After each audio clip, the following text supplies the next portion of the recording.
আসসালামু আলাইকুম ওরহমতুল্লাহি ওবারাকাতুহ।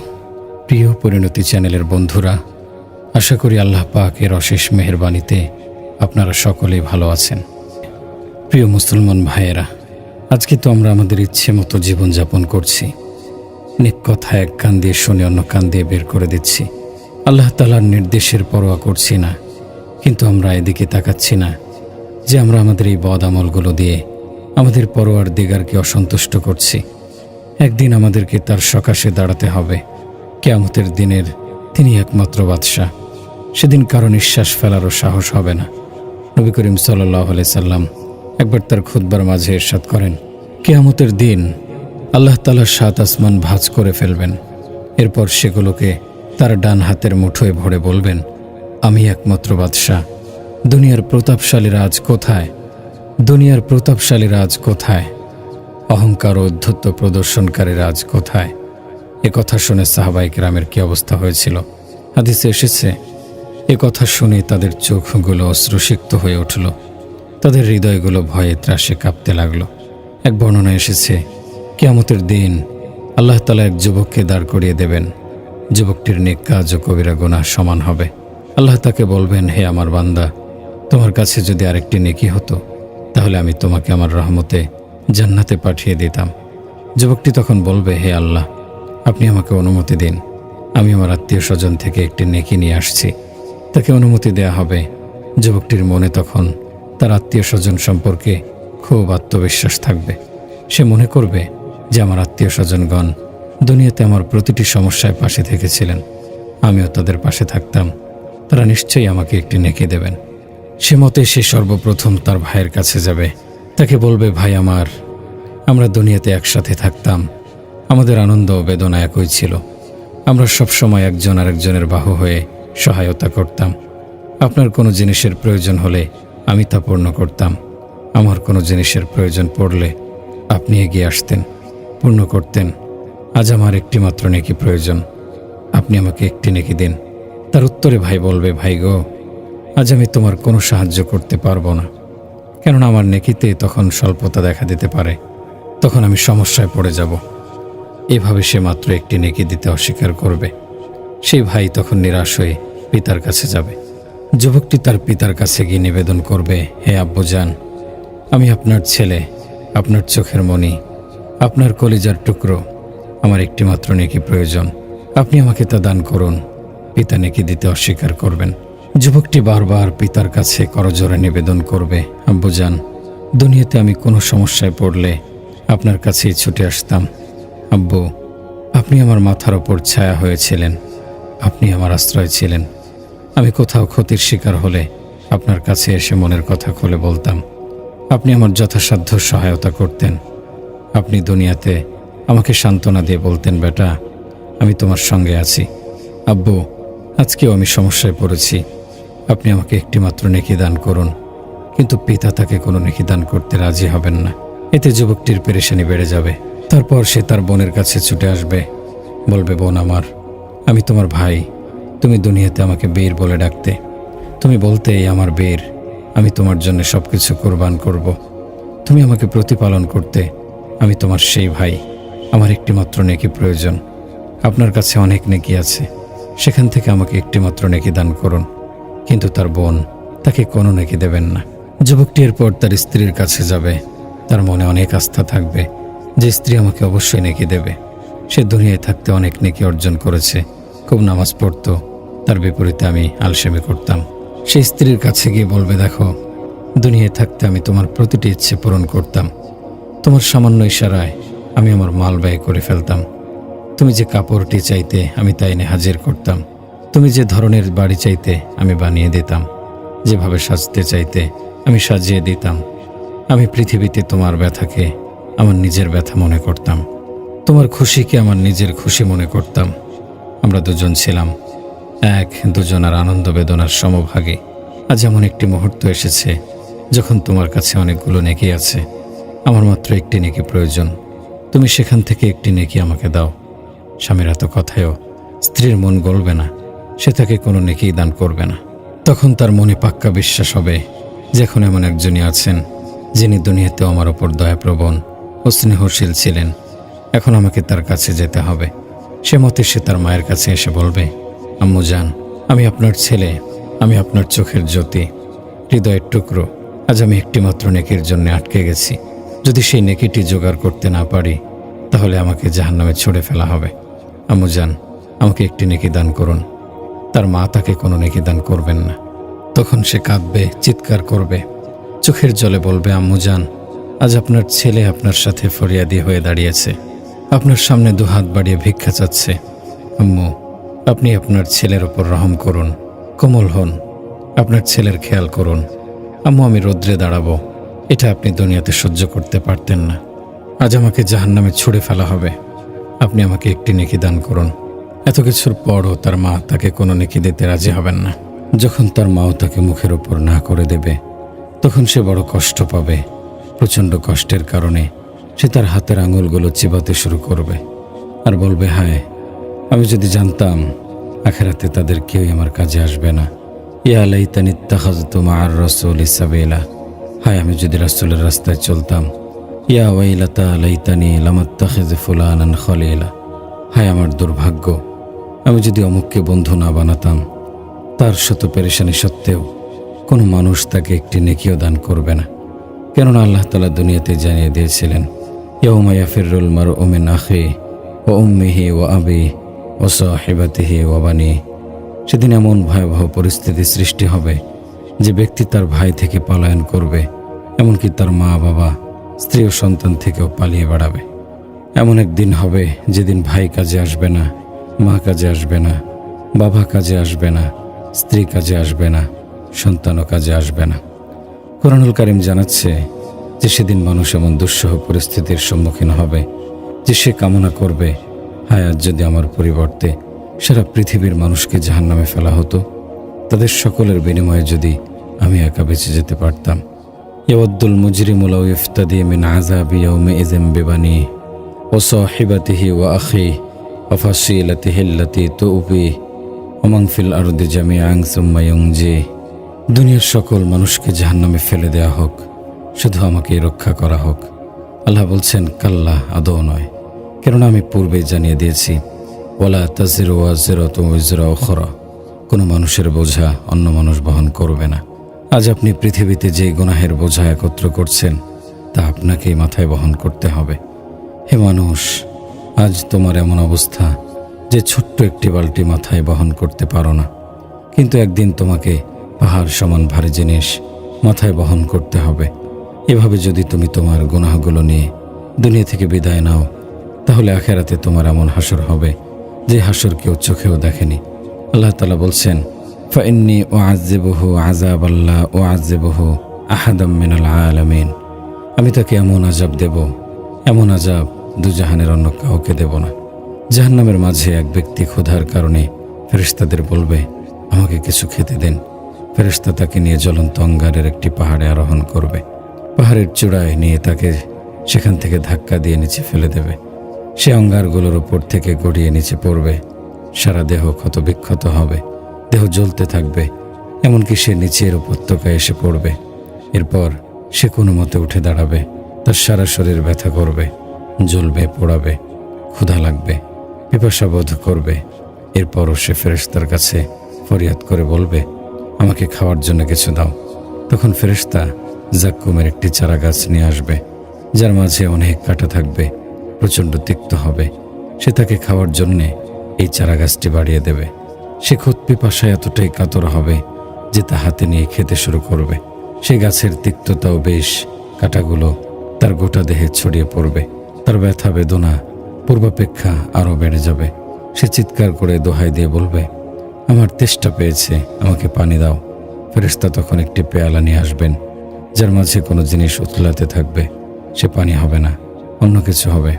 কোরআনকে জিজ্ঞেস করুন জাহান্নামীদের পান করতে কি দেয়া হবে। কোরআন বলছে, ওয়ালা তুআমুন ইল্লা মিন গিসলিন, জাহান্নামের মাঝে জাহান্নামীদের জখম থেকে যে রক্ত পড়বে, পুঁজ পড়বে, আল্লাহ তাআলা তা একত্র করাবেন। যখন পান করার জন্যে কোনো জাহান্নামী কুকিয়ে উঠবে, পানি চাইবে, তখন ফেরেশতা সেই রক্ত পুঁজের পেয়ালা নিয়ে তাকে পান করতে দেবে। এ সময় জাহান্নামের এই পরিমাণ তেষ্টা পাবে যে সে পেয়ালাটির সঙ্গে সঙ্গে মুখে নিয়ে পান করতে শুরু করবে। হে দুনিয়ার মজার মজার পানীয় পানকারীগণ, হে দুনিয়ার রকমারি ড্রিঙ্কসের স্বাদ আস্বাদনকারীগণ, হে দুনিয়ার মজাদার লোভনীয় চটকদার খাবার গ্রহণকারীগণ, একটু ভেবে দেখো, যদি জাহান্নামে যেতে হয় তাহলে সেখানে গিয়ে কি খাবে, কি পান করবে? আর যদি কোনো স্থানে পুজ পড়ে থাকে, কোনো মানুষ তার গন্ধ পর্যন্ত সহ্য করতে পারে না, কিন্তু সেখানেই পুঁজি পান করতে হবে। জাহান্নামী ব্যক্তি প্রচণ্ড তৃষ্ণার কারণে সেই পুঁজি পান করতে থাকবে। পুজগুলো এতটাই অগ্নিতপ্ত হবে যে তার পেটের নাড়িভুড়ি কেটে যাবে, পেট ফুঁড়ে সেগুলো বেরিয়ে আসবে। আল্লাহ তখন তার পেটকে পূর্বাবস্থায় ফিরিয়ে নেবেন। আবার ওই জাহান্নামের ক্ষুধা লাগবে। ফেরেশতা তাকে পূর্বের মতো সে অঙ্গারের পাহাড়ে নিয়ে যাবেন। পূর্বের সেই দৃশ্যগুলো আবার চিত্রায়িত হতে থাকবে। এভাবেই চলবে। এক বর্ণনা এসেছে, জাহান্নামী ব্যক্তি জাহান্নামের মাঝে 1000 বছর পর্যন্ত কাঁদতে থাকবে। এমনকি তার কণ্ঠস্বর হয়ে যাবে কুকুরের কণ্ঠের মতো। তার মুখ থেকে কুকুরের ঘেউ ঘেউ বেরোবে। তারপরও আল্লাহ তাকে ক্ষমা করবে না। হে বন্ধু, আজ তোমার চোখের এক ফোঁটা অশ্রু আল্লাহর রহমতকে টেনে আনতে পারে। তোমার চোখের 2 ফোঁটা জল বেরোলে আজ আল্লাহ তোমার গুনাহগুলো ধুয়ে মুছে পরিষ্কার করে দেবেন। আর যদি এই দুনিয়াতে তুমি না কাঁদো, তাহলে জাহান্নামের মাঝে অনন্তকাল তোমাকে কেঁদে বেড়াতে হবে। এমনকি তোমার কণ্ঠস্বর কুকুরের মতো হয়ে যাবে। তোমার মুখ থেকে কুকুরের আওয়াজ বেরোবে, কিন্তু সেদিন আল্লাহর রহমত তোমার দিকে আসবে না। হযরত আব্দুল কাদের জিলানী রহমতুল্লাহি আলাইহি লিখেছেন, জাহান্নামের মাঝে কিছু গুহা থাকবে, যেগুলোর মাঝে বিচ্ছু থাকবে। এক ব্যক্তিকে ফেরেশতা পাকড়াও করে সে বিচ্ছুর গুহায় ফেলে দেবেন। ফেরেশতা গুহার মুখের দরজা খুলে সে ব্যক্তিকে তার মাঝে নিক্ষেপ করে বাইরে থেকে লাগিয়ে দেবেন। কিতাবের মাঝে এসেছে, যেভাবে মৌচাকের ওপর মৌমাছির দল ভন ভন করে উড়ে বেড়ায়, সেভাবে ওই ব্যক্তির শরীরের ওপর বিচ্ছুর দল ছুটে বেড়াবে আর দংশন করবে। এতগুলো বিচ্ছু একসাথে তার দেহকে দংশন করতে থাকবে। সে চিৎকার করে কাঁদবে, ফরিয়াদ করবে, কিন্তু সেখানে কেউ তার চিৎকার, হাহাকার, ফরিয়াদ শুনতে পাবে না। কেউ তার সহায়তায় এগিয়ে আসবে না। সে একাকেই পড়ে থাকবে। আজ তোমাকে একটি মৌমাছি দংশন করলে চিৎকার করে গোটা মহল্লা মাথায় তুলে ফেলো। দুনিয়ার দংশন কিছুক্ষণ পর শেষ হয়ে যায়, কিন্তু যখন তোমাকে এতগুলো বিচ্ছু দংশন করবে, তখন তোমাকে 1000 বছর পর্যন্ত সে ব্যথা ও জ্বালা পোড়া সহ্য করতে হবে। হে মানুষ, ভেবে দেখো, দুনিয়ার সামান্য স্বাদের জন্যে, সাধারণ ফুর্তির জন্যে, যৎ সামান্য আত্মতৃপ্তির জন্যে তুমি আখিরাতের অনন্তকালের আযাব ক্রয় করছো। এর চেয়ে চরম দুর্ভাগ্য আর কি হতে পারে? কোরআনুল কারীমে ইরশাদ হয়েছে যে জাহান্নামের এক পর্যায়ে বলবে, হে আল্লাহ, আমাদের মৃত্যু দিয়ে দিন। তখন আল্লাহ তাদের বলবেন, লা তাদউল ইয়াওমা সুবুরাও ওয়াহিদাও ওয়াদউ সুবুরান কাসীরা। আজ তোমরা একটি মৃত্যু চেও না, একাধিক মৃত্যু চাও। আজ তোমাদের কোনো মৃত্যু হবে না। তোমরা এভাবেই জাহান্নামের মাঝে আল্লাহর অসন্তুষ্টির বোঝা মাথায় নিয়ে পড়ে থাকবে। তোমাদেরকে এভাবেই শাস্তি দেওয়া হবে, কারণ তোমরা দুনিয়াতে তার কথা শোনোনি। আজ তিনি তোমাদের কথা শুনবেন না। ফেরেশতাগণ পর্যন্ত হয়রান হয়ে তোমাদেরকে জিজ্ঞেস করবে যে তোমাদের কাছে কি কোনো ভীতি প্রদর্শনকারী আসেনি? তিনি কি তোমাদেরকে জাহান্নামের মর্মন্তুদ শাস্তির কথা খুলে খুলে বলেননি? তিনি কি তোমাদেরকে জাহান্নাম সম্পর্কে সন্ত্রস্ত করেননি?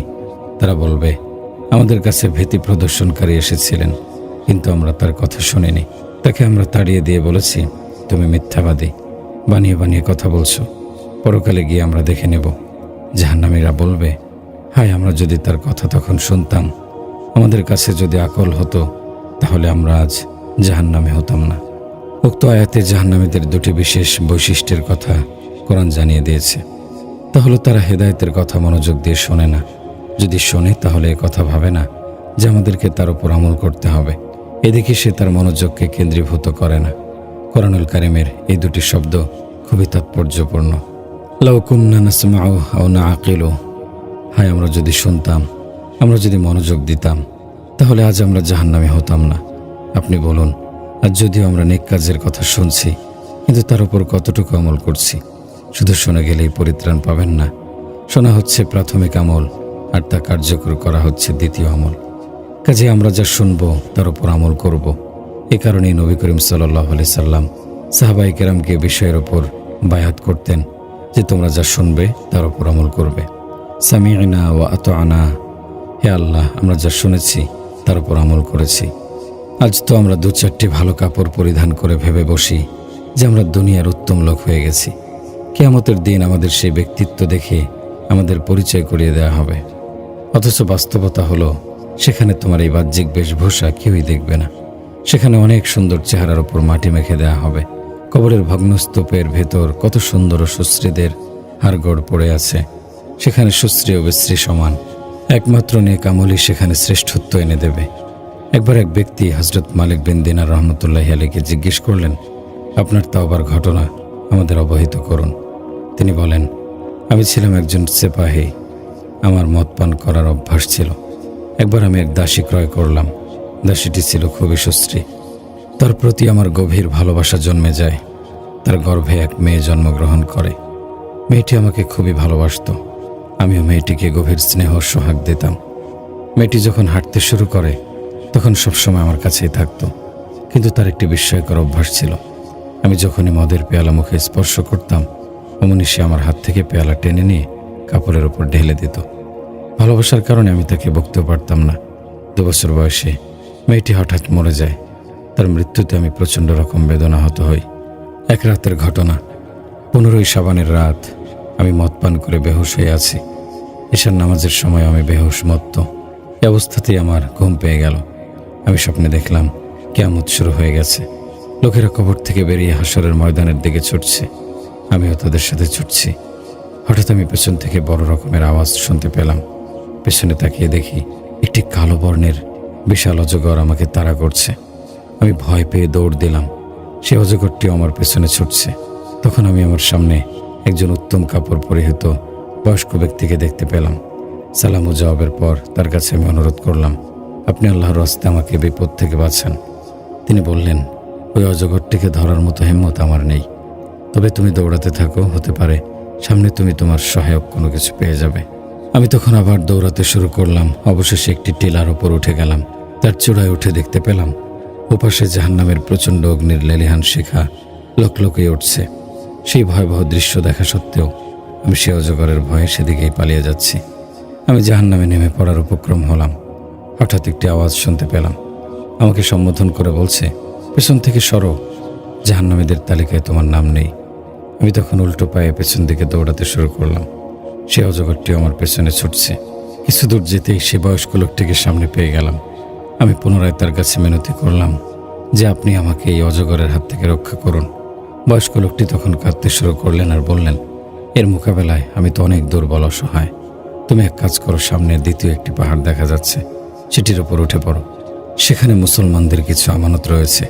হতে পারে সেখানে তোমারও কোনো আমানত থাকতে পারে, যার সহায়তায় তুমি এই অজগর থেকে পরিত্রাণ পাবে। আমি সেই পাহাড়ের উপর উঠে গেলাম। সেই সাপটিও আমার পেছন পেছন চলে এলো। সেখানে গিয়ে দেখি এটি একটি গোলাকার পাহাড়। তার গায়ে অনেকগুলো জানালা রয়েছে। সেগুলোর উপর পর্দা ঝুলছে। প্রতিটি জানালার উভয় কপাট স্বর্ণের তৈরি। তার উপর একত মুক্ত দিয়ে সাজানো হয়েছে।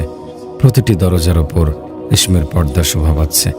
যখন আমি তার চূড়ায় আরোহণ করলাম তখন এক ফেরেশতা বলে উঠলেন, দরজা খুলে পর্দা উঠিয়ে বাইরে বেরিয়ে এসো। সম্ভবত তোমার কোনো আমানত এই বিপদগ্রস্ত লোকটির সহায়তা করতে পারে। দরজা খুলে গেল, পর্দা সরে গেল। ভেতর থেকে অনেকগুলো উজ্জ্বল চেহারা বিশিষ্ট শিশু বেরিয়ে এলো।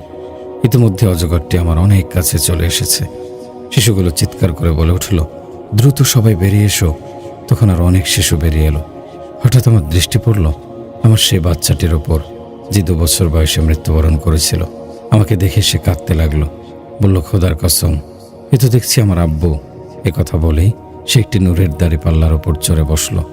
এরপর সে তার বাম হাত দিয়ে আমাকে আড়াল করলো এবং ডান হাতটি সাপের দিকে বাড়িয়ে দিল। সাথে সাথে সাপটি পেছন দিকে পালিয়ে গেল। এরপর আমার মেয়েটি আমাকে বসালো, কোলের ওপর উঠে বসলো। আমার দাড়িতে হাত বোলাতে লাগলো এবং বলল, আলাম ইয়ানি লিল্লাযীনা আমানু আন তাখশা কুলুবুহুম লিযিকরিল্লাহ। এখনো কি ঈমানদারদের সময় হয়নি যে তাদের হৃদয়গুলো আল্লাহর জিকিরের জন্য সন্ত্রস্ত হবে? তার কথা শুনে আমি কেঁদে ফেললাম। জিজ্ঞেস করলাম, তুমি কোরআন শরীফ জানো? বলল, আমরা সবাই তোমার চেয়ে বেশি কোরআন শরীফ জানি। আমি তাকে জিজ্ঞেস করলাম, এই অজগরটি কোত্থেকে এসেছে? বলল, এটি হলো আপনার গুনাহ, যা আপনাকে জাহান্নামে ফেলার জন্য ব্যতিব্যস্ত ছিল। আমি জিজ্ঞেস করলাম, এই মূল্যবান সফেদ পোশাক পরিহিত লোকটিকে? বলল, সে হলো আপনার নেক কাজ। তবে সে এতটা দুর্বল যে তার মাঝে সাপের মোকাবেলা করার সামর্থ্য নেই। আমি জিজ্ঞেস করলাম, তুমি এই পাহাড়ের উপর কি করছো? বলল, আমরা সবাই মুসলমানদের শিশু, কিয়ামত পর্যন্ত আমরা এখানেই থাকব। সেদিন আমরা আপনাদের জন্য সুপারিশ করব। এরপর স্বপ্ন ভেঙে গেল। ঘুম থেকে জাগার পরও সে অজগরের ভয় আমাকে তাড়িয়ে বেড়াচ্ছিল। আমি তখনই মহান আল্লাহর কাছে আমার অতীতের সমস্ত গুনাহ থেকে তওবা করলাম। এরপর থেকে বদ কাজগুলো ছেড়ে দিলাম, নেক কাজে ব্যাপৃত হলাম। দুনিয়াতে মানুষ যে আমলই করবে তার বিবরণ তার আমলনামায় লেখা থাকবে। সে যদি তা ভুলেও যায়, তারপরও সেটি সেখানে সংরক্ষিত থাকবে। যদি সে কারো উপর দয়া করে, তাহলে নিশ্চিত তার উপকারিতা একদিন সে পাবে। কিয়ামতের দিন জাহান্নামীদেরকে একটি কাতারে দাঁড় করানো হবে। তাদের সামনে দিয়ে আল্লাহর এক বুজুর্গ যাবেন। তখন সেই কাতার থেকে একজন লোক এগিয়ে তার কাছে এসে বলবেন, আপনি আমার জন্য সুপারিশ করুন। তিনি জিজ্ঞেস করবেন, তুমি কে? জাহান্নামী লোকটি বলবে, আপনি কি আমাকে চিনতে পারছেন না? আমি দুনিয়ায় থাকতে অমুক সময় আপনাকে পানি পান করিয়েছিলাম। বুজুর্গ তখন জাহান্নামী লোকটির হাত ধরে আল্লাহ রাব্বুল ইজ্জতের সামনে নিয়ে যাবেন এবং নিবেদন করবেন, হে আল্লাহ, আমার উপরে ব্যক্তির ইহসান রয়েছে, কাজেই আপনি তাকে ক্ষমা করে দিন। আল্লাহ তাআলা তখন ওই বুজুর্গের সুপারিশ গ্রহণ করে তাকে ক্ষমা করে দেবেন। জাহান্নামীদের পোশাক কেমন হবে কল্পনা করুন। আপনি একটি গলি দিয়ে যাচ্ছেন, সেখানে একটি মৃত কুকুর পড়ে আছে। কি পরিমাণ গন্ধ সেখান থেকে বেরোতে পারে! গলিটি পার হওয়ায় দুঃসাধ্য হয়ে দাঁড়াবে। যদি সেখানে একটি মৃত গাধা পড়ে থাকে, তাহলে তো গোটা মহল্লায় দুর্গন্ধ ছড়িয়ে পড়বে। একটি জানোয়ারের লাশ গলার কারণে যদি এই পরিমাণ দুর্গন্ধ হয়, ফুকাহায়ে কেরাম লিখেছেন, যদি সমস্ত পৃথিবীর সকল মানুষ, সমস্ত জন্তু জানোয়ার, পশু পাখি ও মাছ, এমনকি সমস্ত মাখলুকাতকে এক স্থানে একত্র করা হয়, আর সেখানেই তাদের মৃত্যু এসে যায় এবং তাদের লাশগুলো পচে গলে যায়, তাহলে সেখানে যে পরিমাণ দুর্গন্ধ হবে, তার থেকে বেশি ও প্রকট দুর্গন্ধময় হবে জাহান্নামীদের পোশাক। বন্ধু আমার, আজ তুমি কত ব্র্যান্ডের পারফিউম ব্যবহার করো, কখনো ফ্রান্সের পয়সনের সুগন্ধি ব্যবহার করো, কখনো বিলেতের সেন্ট ব্যবহার করো। ভেবে দেখো তো, কাল জাহান্নামের ভেতর এমন পোশাক পরিয়ে দেওয়া হবে যার মাঝে এত এত দুর্গন্ধ। কল্পনা করে দেখো, আগুনের বাড়ি, পেরেশানির ওপর পেরেশানি, কষ্টের শেষ নেই। কাজে বুদ্ধিমানের কর্তব্য হলো আগ থেকেই সতর্ক হয়ে যাওয়া। জাহান্নামের ভেতর জাহান্নামীরা কষ্ট বেদনার কারণে কেঁদে কেঁদে বলবে, রব্বানা গলাবাত আলাইনা শিকওয়াতুনা, হে আমার প্রভু, আমাদের উপর আমাদের দুর্ভাগ্য চেপে বসেছে। অকুন্না কওমান দাল্লিন, আমরা নিঃসন্দেহে জালিম ছিলাম। রব্বানা আখরিজনা মিনহা, হে আমাদের প্রভু, আমাদেরকে এখান থেকে বের করে দিন, দুনিয়ায় পাঠান। ফাইন উদনা ফাইন্না জালিমুন, সেখানে গিয়ে যদি আমরা গুনাহে ফিরে যাই, তাহলে নির্ঘাত আমরা অতিশয় জালিমে পরিণত হব। কিন্তু তাদের উপর আল্লাহ তাআলা এতটাই অসন্তুষ্ট হবেন যে তিনি বলবেন, আখসাউ ফিহা ওয়ালা তুকাল্লিমুন, ওহে নরধমের দল, দূর হয়ে যাও, আমার সামনে থেকে সরে যাও, আমার সাথে কোনো কথা বলবে না। দুনিয়াতে তোমাদেরকে বোঝানোর জন্য আমি কতজনকে পাঠিয়েছি। ইমানদারগণ তোমাদেরকে সঠিক পথ দেখাতে চেয়েছেন, কিন্তু তোমরা তাদের কথায় কর্ণপাত করনি। এক কানে শুনে আরেক কান দিয়ে বের করে দিতে। তারা তোমাদেরকে দিনের দিকে ডাকত, তোমরা তাদের কাছ থেকে পালিয়ে বেড়াতে। তারা তোমাদেরকে ইসলামের দিকে আহ্বান করত, আর তোমরা রসুমের দিকে ছুটতে। তোমরা তাদের কথায় মনোযোগ দিতে না, বরং উল্টো কুনতুম মিনহুম তাদহাকুন, ইমানদারদের সাথে তোমরা বিদ্রূপ করতে, ঠাট্টা করে বেড়াতে। আজ তোমাদের পরিপূর্ণরূপে বুঝে আসবে যে দুনিয়াতে তারাই ছিলেন সত্যবাদী, একমাত্র তাদের কথাগুলোই সত্য ছিল। নবী করিম সাল্লাল্লাহু আলাইহি ওয়াসাল্লাম ইরশাদ করেন, সাদাকা আল্লাহ তাআলার ক্রোধ প্রশমিত করে, এটি অপমৃত্যু থেকে রক্ষা করে। অন্য এক বর্ণনা এসেছে, তোমরা নিজেদেরকে জাহান্নামের আগুন থেকে বাঁচাও, অর্ধ খেজুরের বিনিময়ে হলেও। আরেক হাদিসে এসেছে, দান খয়রাত গুনাহের আগুনকে এমনভাবে নিভিয়ে দেয় যেভাবে পানি আগুনকে নির্বাপিত করে। অপর এক হাদিসে ইরশাদ হয়েছে, কিয়ামতের দিন প্রতিটি ব্যক্তি তার সদকার ছায়ায় থাকবে, অর্থাৎ ব্যক্তির সদকার পরিমাণ যত বেশি হবে, সে অগ্নিতপ্ত দিনে ওই ব্যক্তির ছায়া ততটা গভীর হবে। সেদিন এতটাই উত্তপ্ত প্রহর হবে যে মানুষের ঘাম থেকে বন্যা সৃষ্টি হয়ে তাকে মুখ পর্যন্ত ডুবিয়ে রাখবে।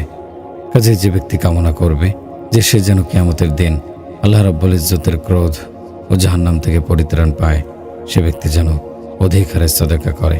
আজ আমরা স্কুল কলেজে অন্যান্য বই পুস্তক খুব পড়ি এবং বুঝে নেই, কিন্তু কোরআন পড়ার মতো, কোরআন বোঝার মতো সময় আমাদের হয় না।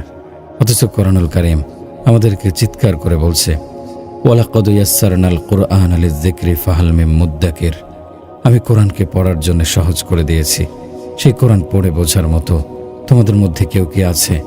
হাদিস শরীফে এসেছে, কোরআনুল কারীমকে কিয়ামতের দিন একজন সুশ্রী যুবকের অবয়ব দিয়ে পেশ করা হবে। সেদিন কোরআন ঝগড়া করবে, বলবে, হে আল্লাহ, আপনি আমাকে লোকদের কাছে পাঠিয়েছিলেন, আমি তাদের ঘরে সবসময় পড়ে থাকতাম। গৃহকর্তা সারাদিন ঘরে বসে টিভি দেখত, গোটা পৃথিবীর পত্রপত্রিকা পড়ত, ইংলিশ ডাইজেস্ট, বাংলা ডাইজেস্ট থেকে মুখ তুলত না। আমি আলমারিতে পড়ে থাকতাম, আমার ওপর ধুলোর আস্তরণ পড়ে যেত, মাঝে মাঝে পরিষ্কার করার জন্যে আমার ওপর ঝাড়ফুঁক দিত, কিন্তু কখনো আমার গেলাফ খুলে দেখত না। সে কখনো আমাকে পড়ার চেষ্টা করত না। তার সাথে আমার সবসময় অচেনার মতো দূরত্ব বিরাজ করত। আমার জন্য তার সময় হতো না। হে আল্লাহ, আমাকে আমার হক দিয়ে দিন। আল্লাহ তাআলা জিজ্ঞেস করবেন, তোমার হক কি? সে বলবে, আজ তাকে তার গুনাহের শাস্তি দিলেই আমি আমার হক পেয়ে যাব। তখন ওই ব্যক্তিকে অধমুখ জাহান্নামে ফেলে দেওয়া হবে।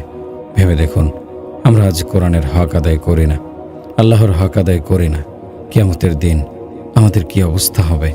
প্রিয় বন্ধুগণ, যে বান্দা দুনিয়াতে নেককারের জীবনযাপন করবে আর আখিরাতে গিয়ে প্রাপ্য সম্মান মর্যাদা সামনে পাবে, সে ব্যক্তি তার অতীত দুনিয়ার সমস্ত জিনিস ভুলে যাবে।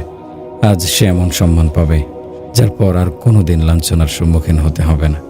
এমন রাজত্ব পাবে যার পর আর কোনোদিন দারিদ্র্যের মুখোমুখি হতে হবে না। এমন উচ্চতা পাবে যার পর নিম্নমুখিতা বলে কিছু নেই। এমন ভালোবাসা পাবে যার পর ঘৃণা যুক্ত হবে না। সুবহানাল্লাহ। তিনি হবে সফল মানুষ, যিনি দুনিয়ার জীবনে কয়েকদিন কষ্টের সম্মুখীন হয়েছেন, নামাজ পড়েছেন, রোজা রেখেছেন, তেলাওয়াত করেছেন, পর্দার ভেতরে অবস্থান করেছেন, তাকওয়া ও পরহেজগারির সাথে জীবন যাপন করেছেন, শরীয়ত অনুযায়ী জীবন সাজিয়েছেন। এখন তার জন্য মহাসৌভাগ্যের রাজ ফটক খুলে গেছে। সুবহানাল্লাহ। এই বিশাল ও বিপুল আতিথেয়তা কার? আল্লাহর। আরে দুনিয়াতে প্রত্যেক মেজবান তার সামর্থ্য অনুযায়ী আতিথেয়তা করে। আল্লাহ রাব্বুল ইজ্জত তার প্রিয় বান্দার আতিথেয়তার জন্য জান্নাত সাজিয়ে রেখেছেন। সুবহানাল্লাহ। যখন জান্নাতে মানুষ এত নিয়ামত পাবে, তখন কার মন চাইবে ধুলো ধূসরিত দুনিয়ায় ফিরে আসতে? নবী করিম সাল্লাল্লাহু আলাইহি সাল্লাম ইরশাদ করেন, দুনিয়াতে মুমিনের উদাহরণ মাতৃগর্ভের ভ্রূণের মতো। যখন শিশু জন্মগ্রহণ করে তখন সে কান্না করে, কিন্তু দুনিয়ার আলো দেখার পর সে মাতৃগর্ভে ফিরে যেতে চায় না। এভাবে মুমিন ব্যক্তিও মৃত্যুর প্রাককালে ঘাবড়ে যাবে, কিন্তু যখন সে তার পরওয়ারদিগারের কাছে পৌঁছবে তখন আর দুনিয়াতে ফিরে যেতে চাইবে না। আল্লাহর রহমত অনেক প্রশস্ত। শেখ আব্দুল কাদের জিলানী রহমতুল্লাহি আলাইহি তার মুরিদ ও ভক্তবৃন্দের সামনে 16 বছর পর্যন্ত আল্লাহ তাআলার দয়া অনুগ্রহের ফেরেশতা জানিয়ে আলোচনা করেছেন। এরপর একদিন তিনি তার দর্শে আল্লাহর আযাবের ওপর আলোচনা শুরু করেন। তখন সাথে সাথে আল্লাহর পক্ষ থেকে তার উপর ইলহাম হয়, হে আব্দুল কাদের, আমার রহমত কি ফুরিয়ে গেল যে তুমি আমার আযাব নিয়ে আলোচনা শুরু করলে? আল্লাহ রাব্বুল ইজ্জত ইরশাদ করেছেন, ওতিলকাল আইয়ামু নুদাউবিলুহা বাইনান নাস, ওই দিনগুলোকে আমি মানুষের মাঝে অদল বদল করব। মানব জীবনে কখনো সচ্ছলতা থাকে, আবার কখনো অসচ্ছলতাও নেমে আসে। যদি সচ্ছলতার দিনে কোনো মানুষ আল্লাহ তাআলার সন্তুষ্টির জন্য প্রচুর ব্যয় করে আর অসচ্ছলতার দিনে ধৈর্য ও সংযমের সাথে চলে, তাহলে এই দুই কাজের প্রত্যেকটির বিনিময়ে সে সওয়াব লাভ করবে। মানুষ যখন ভাবনাগ্রস্ত মন নিয়ে তার জীবিকার সন্ধানে থাকে, তখন তাকে তার এর ওপর সওয়াব দেয়া হয়। স্মরণ রাখুন, কিছু কিছু গুনাহ এমন যার কাফফারা নামাজ রোজা দিয়ে হয় না, বরং জীবিকা সন্ধানের পেরেশানির মাধ্যমে তার কাফফারা হয়ে যায়। নবী করিম সাল্লাল্লাহু আলাইহি সাল্লাম ইরশাদ করেন, হে আলী, যদি কোনো ব্যক্তি প্রত্যহ হয়ে দোয়া পাঠ করে, আল্লাহুম্মা বারিক লি ফিল মাউতি ওয়া ফিমা বা'দাল মাউতি, হে আল্লাহ, আপনি আমার মৃত্যু ও তৎপরবর্তী অবস্থার মাঝে বরকত দিন, তাহলে আল্লাহ তাআলা তাকে দুনিয়াতে যেসব নিয়ামত দেবেন তার উপর তার থেকে হিসাব নেবেন না। প্রিয় বন্ধুগণ, আল্লাহর প্রেমে উদ্বেলিত হৃদয়ের অধিকারী আহলুল্লাহগণ ভালো করে জানেন যে মৃত্যুর মাধ্যমে বন্ধুর সাথে সাক্ষাৎ হয়, কাজেই তারা মৃত্যুর সংবাদকে সুসংবাদ জ্ঞান করতেন। একবার এক ব্যক্তি হযরত খাজা বাকিবিল্লাহ রহমতুল্লাহি আলাইহিকে এসে বললেন, অমুক ব্যক্তি ইন্তেকাল করেছেন। সংবাদটি শুনে তিনি বললেন, আলহামদুলিল্লাহ, তার জীবন নিষ্কৃতি পেয়েছে। সুবহানাল্লাহ। আল্লাহওয়ালাগণ জানেন পৃথিবীর প্রতিটি দিন হলো পরীক্ষার দিন। এ কারণে মৃত্যুর সময় তাদের মুখ থেকে কথা বের হয়, ফুজতু ওয়া রাব্বিল কাবা, কাবার প্রভুর শপথ, আমি সফল হয়ে গেছি। সুবহানাল্লাহ। কেমন যেন তারা মৃত্যুর প্রতীক্ষায় ছিলেন। তারা জানতেন মৃত্যু হলো একটি সেতুবন্ধন যা এক বন্ধুকে অপর বন্ধুর সাথে মিলিয়ে দেয়। তাদের দৃষ্টির সম্মুখে সবসময় কথা থাকত, আল মাউতু তুহফাতুল মুমিনি, মৃত্যু হলো মুমিনের শ্রেষ্ঠ উপহার। তাদের জন্যে মৃত্যু হতো পরম সুসংবাদ। জি হ্যাঁ, মৃত্যু হতো তাদের জন্য কাঙ্ক্ষিত নিরাপত্তা লাভের দিন। ওয়াসসালামু আলাইয়া ইয়াউমা উলিদতু ওয়া ইয়াউমা আমুতু ওয়া ইয়াউমা উবআসু হাইয়া। শান্তি ও নিরাপত্তা আমার ওপর, যেদিন আমি ভূমিষ্ঠ হয়েছি, যেদিন আমি মৃত্যুবরণ করব এবং যেদিন আমি পুনরুত্থিত হব। মানব জীবনে 3টি দিন খুবই তাৎপর্যপূর্ণ। প্রথম দিনটি হলো যেদিন সে পৃথিবীতে এসেছে। আল্লাহ করুন সেদিন যেন তার শিয়রে এমন কোনো ব্যক্তি হন যে আযান ও ইকামত দেবে। এ আযান ও ইকামত তার জীবনে ব্যাপক প্রভাব ফেলে। দ্বিতীয় দিনটি হলো যেদিন সে দুনিয়া থেকে বিদায় নেবে। এই দিনটি তার জন্য বড় মুসিবতের দিন। তবে যদি সে নেককারের জীবন অতিবাহিত করে থাকে তাহলে এটি হবে তার জন্য ঈদের দিন। আর তৃতীয় দিনটি হলো যেদিন সে আল্লাহ রাব্বুল ইজ্জতের সকাশে দণ্ডায়মান হবে। হযরত মামশাদ দিনুরী রহমতুল্লাহি আলাইহি অনেক বড় বুজুর্গ ছিলেন। তার মৃত্যুর প্রহর যখন ঘনিয়ে আসে তখন তার পাশে দাঁড়ানো এক ব্যক্তি দোয়া করল, হে আল্লাহ, আপনি মামশাদকে জান্নাতের নিয়ামত দান করুন। হযরত মামশাদ রহমতুল্লাহি আলাইহি তখন লোকটির দিকে ক্রুদ্ধ চোখে তাকালেন। সঙ্গে সঙ্গে লোকটি কাতর কণ্ঠে বলল, হযরত, আমি কি কোনো ভুল করে ফেলেছি? তিনি বললেন, হ্যাঁ, বিগত 30 বছর ধরে আমার সামনে জান্নাত পেশ করা হচ্ছে, কিন্তু এক মুহূর্তের জন্য আমি আল্লাহ তাআলার থেকে দৃষ্টি সরিয়ে জান্নাতের দিকে তাকিয়ে দেখিনি। আর তুমি এখন আমার জন্য জান্নাতের দোয়া করছো? জি হ্যাঁ, তারা এমন বুজুর্গ ছিলেন যে সর্বক্ষণ তারা তাদের পরওয়ারদিগারের মুশাহাদা প্রত্যক্ষ করতেন। হযরত ইবনে ফারিদ রহমতুল্লাহি আলাইহি ছিলেন অনেক উঁচু মাপের বুজুর্গ। তিনি ছিলেন কামেল ইনসান, পরিপূর্ণ বিশেষ গুণের অধিকারী খাঁটি মানুষ। যখন তার ইন্তেকালের সময় ঘনিয়ে আসে তখন তার সামনে জান্নাত পেশ করা হয়। তিনি তখন জান্নাত থেকে দৃষ্টি সরিয়ে অন্যদিকে তাকালেন। তিনি আমাদের মতো ছিলেন না, তার দৃষ্টি ছিল মহান আল্লাহর সত্তার ওপর। যে সময় তিনি জান্নাত থেকে দৃষ্টি সরিয়ে নিচ্ছিলেন তখন তিনি আরবিতে এই কবিতা পাঠ করছিলেন। কবিতার অর্থ লক্ষ্য করুন, হে আল্লাহ, আমার সমগ্র জীবনের বিনিময় যদি এটাই হয় যে তুমি আমাকে জান্নাত দেবে, তাহলে আমি কি আর পেলাম? তাহলে তো আমি আমার জীবন বরবাদ করেছি। হে আল্লাহ, আমি তোমার কাছে এই নিয়ামত চাইনি, আমি তোমার দিদারের কাঙ্গাল। আমি তোমার কাছে এই বার্তার প্রত্যাশী যে প্রিয় বান্দা, আমি তোমার উপর চিরদিনের জন্য সন্তুষ্ট হয়ে গেলাম। মুমিন ব্যক্তি মৃত্যুকে ভয় পায় না, বরং মৃত্যুই মুমিন ব্যক্তিকে ভয় পায়।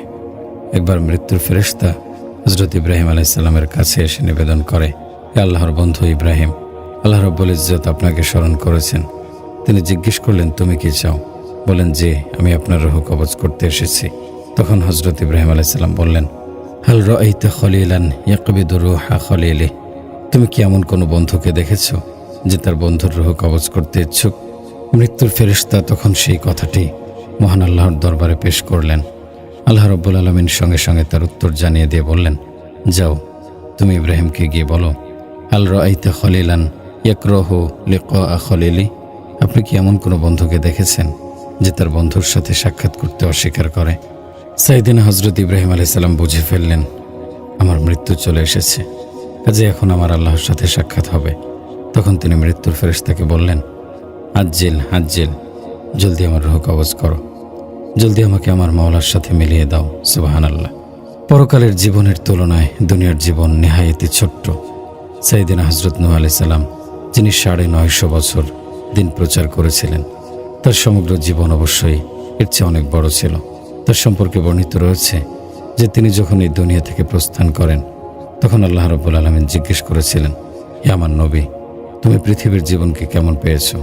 উত্তরে তিনি বলেন, হে আল্লাহ, মনে হচ্ছে আমি একটি বাড়ির এক দরজা দিয়ে প্রবেশ করে অন্য দরজা দিয়ে বেরিয়ে এসেছি। সেই হযরত নূহ আলাইহিস সালামের জীবনের তুলনায় আমাদের 50-60 বছরের জীবন তো খুবই ছোট। সে ব্যক্তি বড় ভাগ্যবান যিনি এই ক্ষুদ্র জীবনের প্রতিটি মুহূর্ত আল্লাহর স্মরণে ব্যয় করেছেন, নিজের অঙ্গ প্রত্যঙ্গ আল্লাহর নির্দেশ অনুযায়ী পরিচালিত করেছেন। ছোট্ট জীবনের যাবতীয় সংকীর্ণতা, অসচ্ছলতাকে বরদাস্ত করেছেন। এ সময় নাশুকরি করেননি, এ জাতীয় কোনো শব্দ মুখে উঠে আসেনি। আবার সচ্ছলতা ও প্রাচুর্যের সময়ও আল্লাহকে ভুলে যাননি। এ সময় তারা তাদের ভাগ্যকে ঋদ্ধ করেছেন, কোনো অহংকার ও উদ্ধত প্রদর্শন করেননি। নিজের সময়ের মূল্য দিয়েছেন, মুখে কোনো বড় কথা তোলেননি। তাদের প্রতিটি চেষ্টার পেছনে উদ্দেশ্য হতো আল্লাহর সন্তুষ্টি অর্জন করা। তারা সেই মহৎ লোকদের গোত্রভুক্ত যারা নিজেদের ইচ্ছেকে আল্লাহর ইচ্ছের মাঝে সঁপে দিতেন, যাদের নিজস্ব অভিপ্রায় বলে কিছু ছিল না, যাদের অপছন্দ সেটাই যা শরীয়তের দৃষ্টিতে অপছন্দ। এমন আল্লাহওয়ালাগণ নিজেদের মৃত্যুর সংবাদকে মনে করতেন পরম সুসংবাদ। তারা মৃত্যুর ফেরেশতাকে দেখলে খুশি হতেন। একবার এক বুজুর্গের ইন্তেকালের পর এক লোক তাকে স্বপ্নে দেখলেন। জিজ্ঞেস করলেন, হজরত, মৃত্যুর পর কেমন পেলেন? উত্তরে সেই বুজুর্গ বললেন, তোমাদের প্রতি দুর্গন্ধময় দুনিয়া থেকে নিষ্কৃতি পেয়েছি। জি হ্যাঁ, মৃত্যু তাদের কাছে এজন্য সুসংবাদ মনে হতো যে তাদের গমন হতো দুনিয়া থেকে শতগুণ সুন্দর, পরিচ্ছন্ন, উৎকৃষ্ট স্থানে।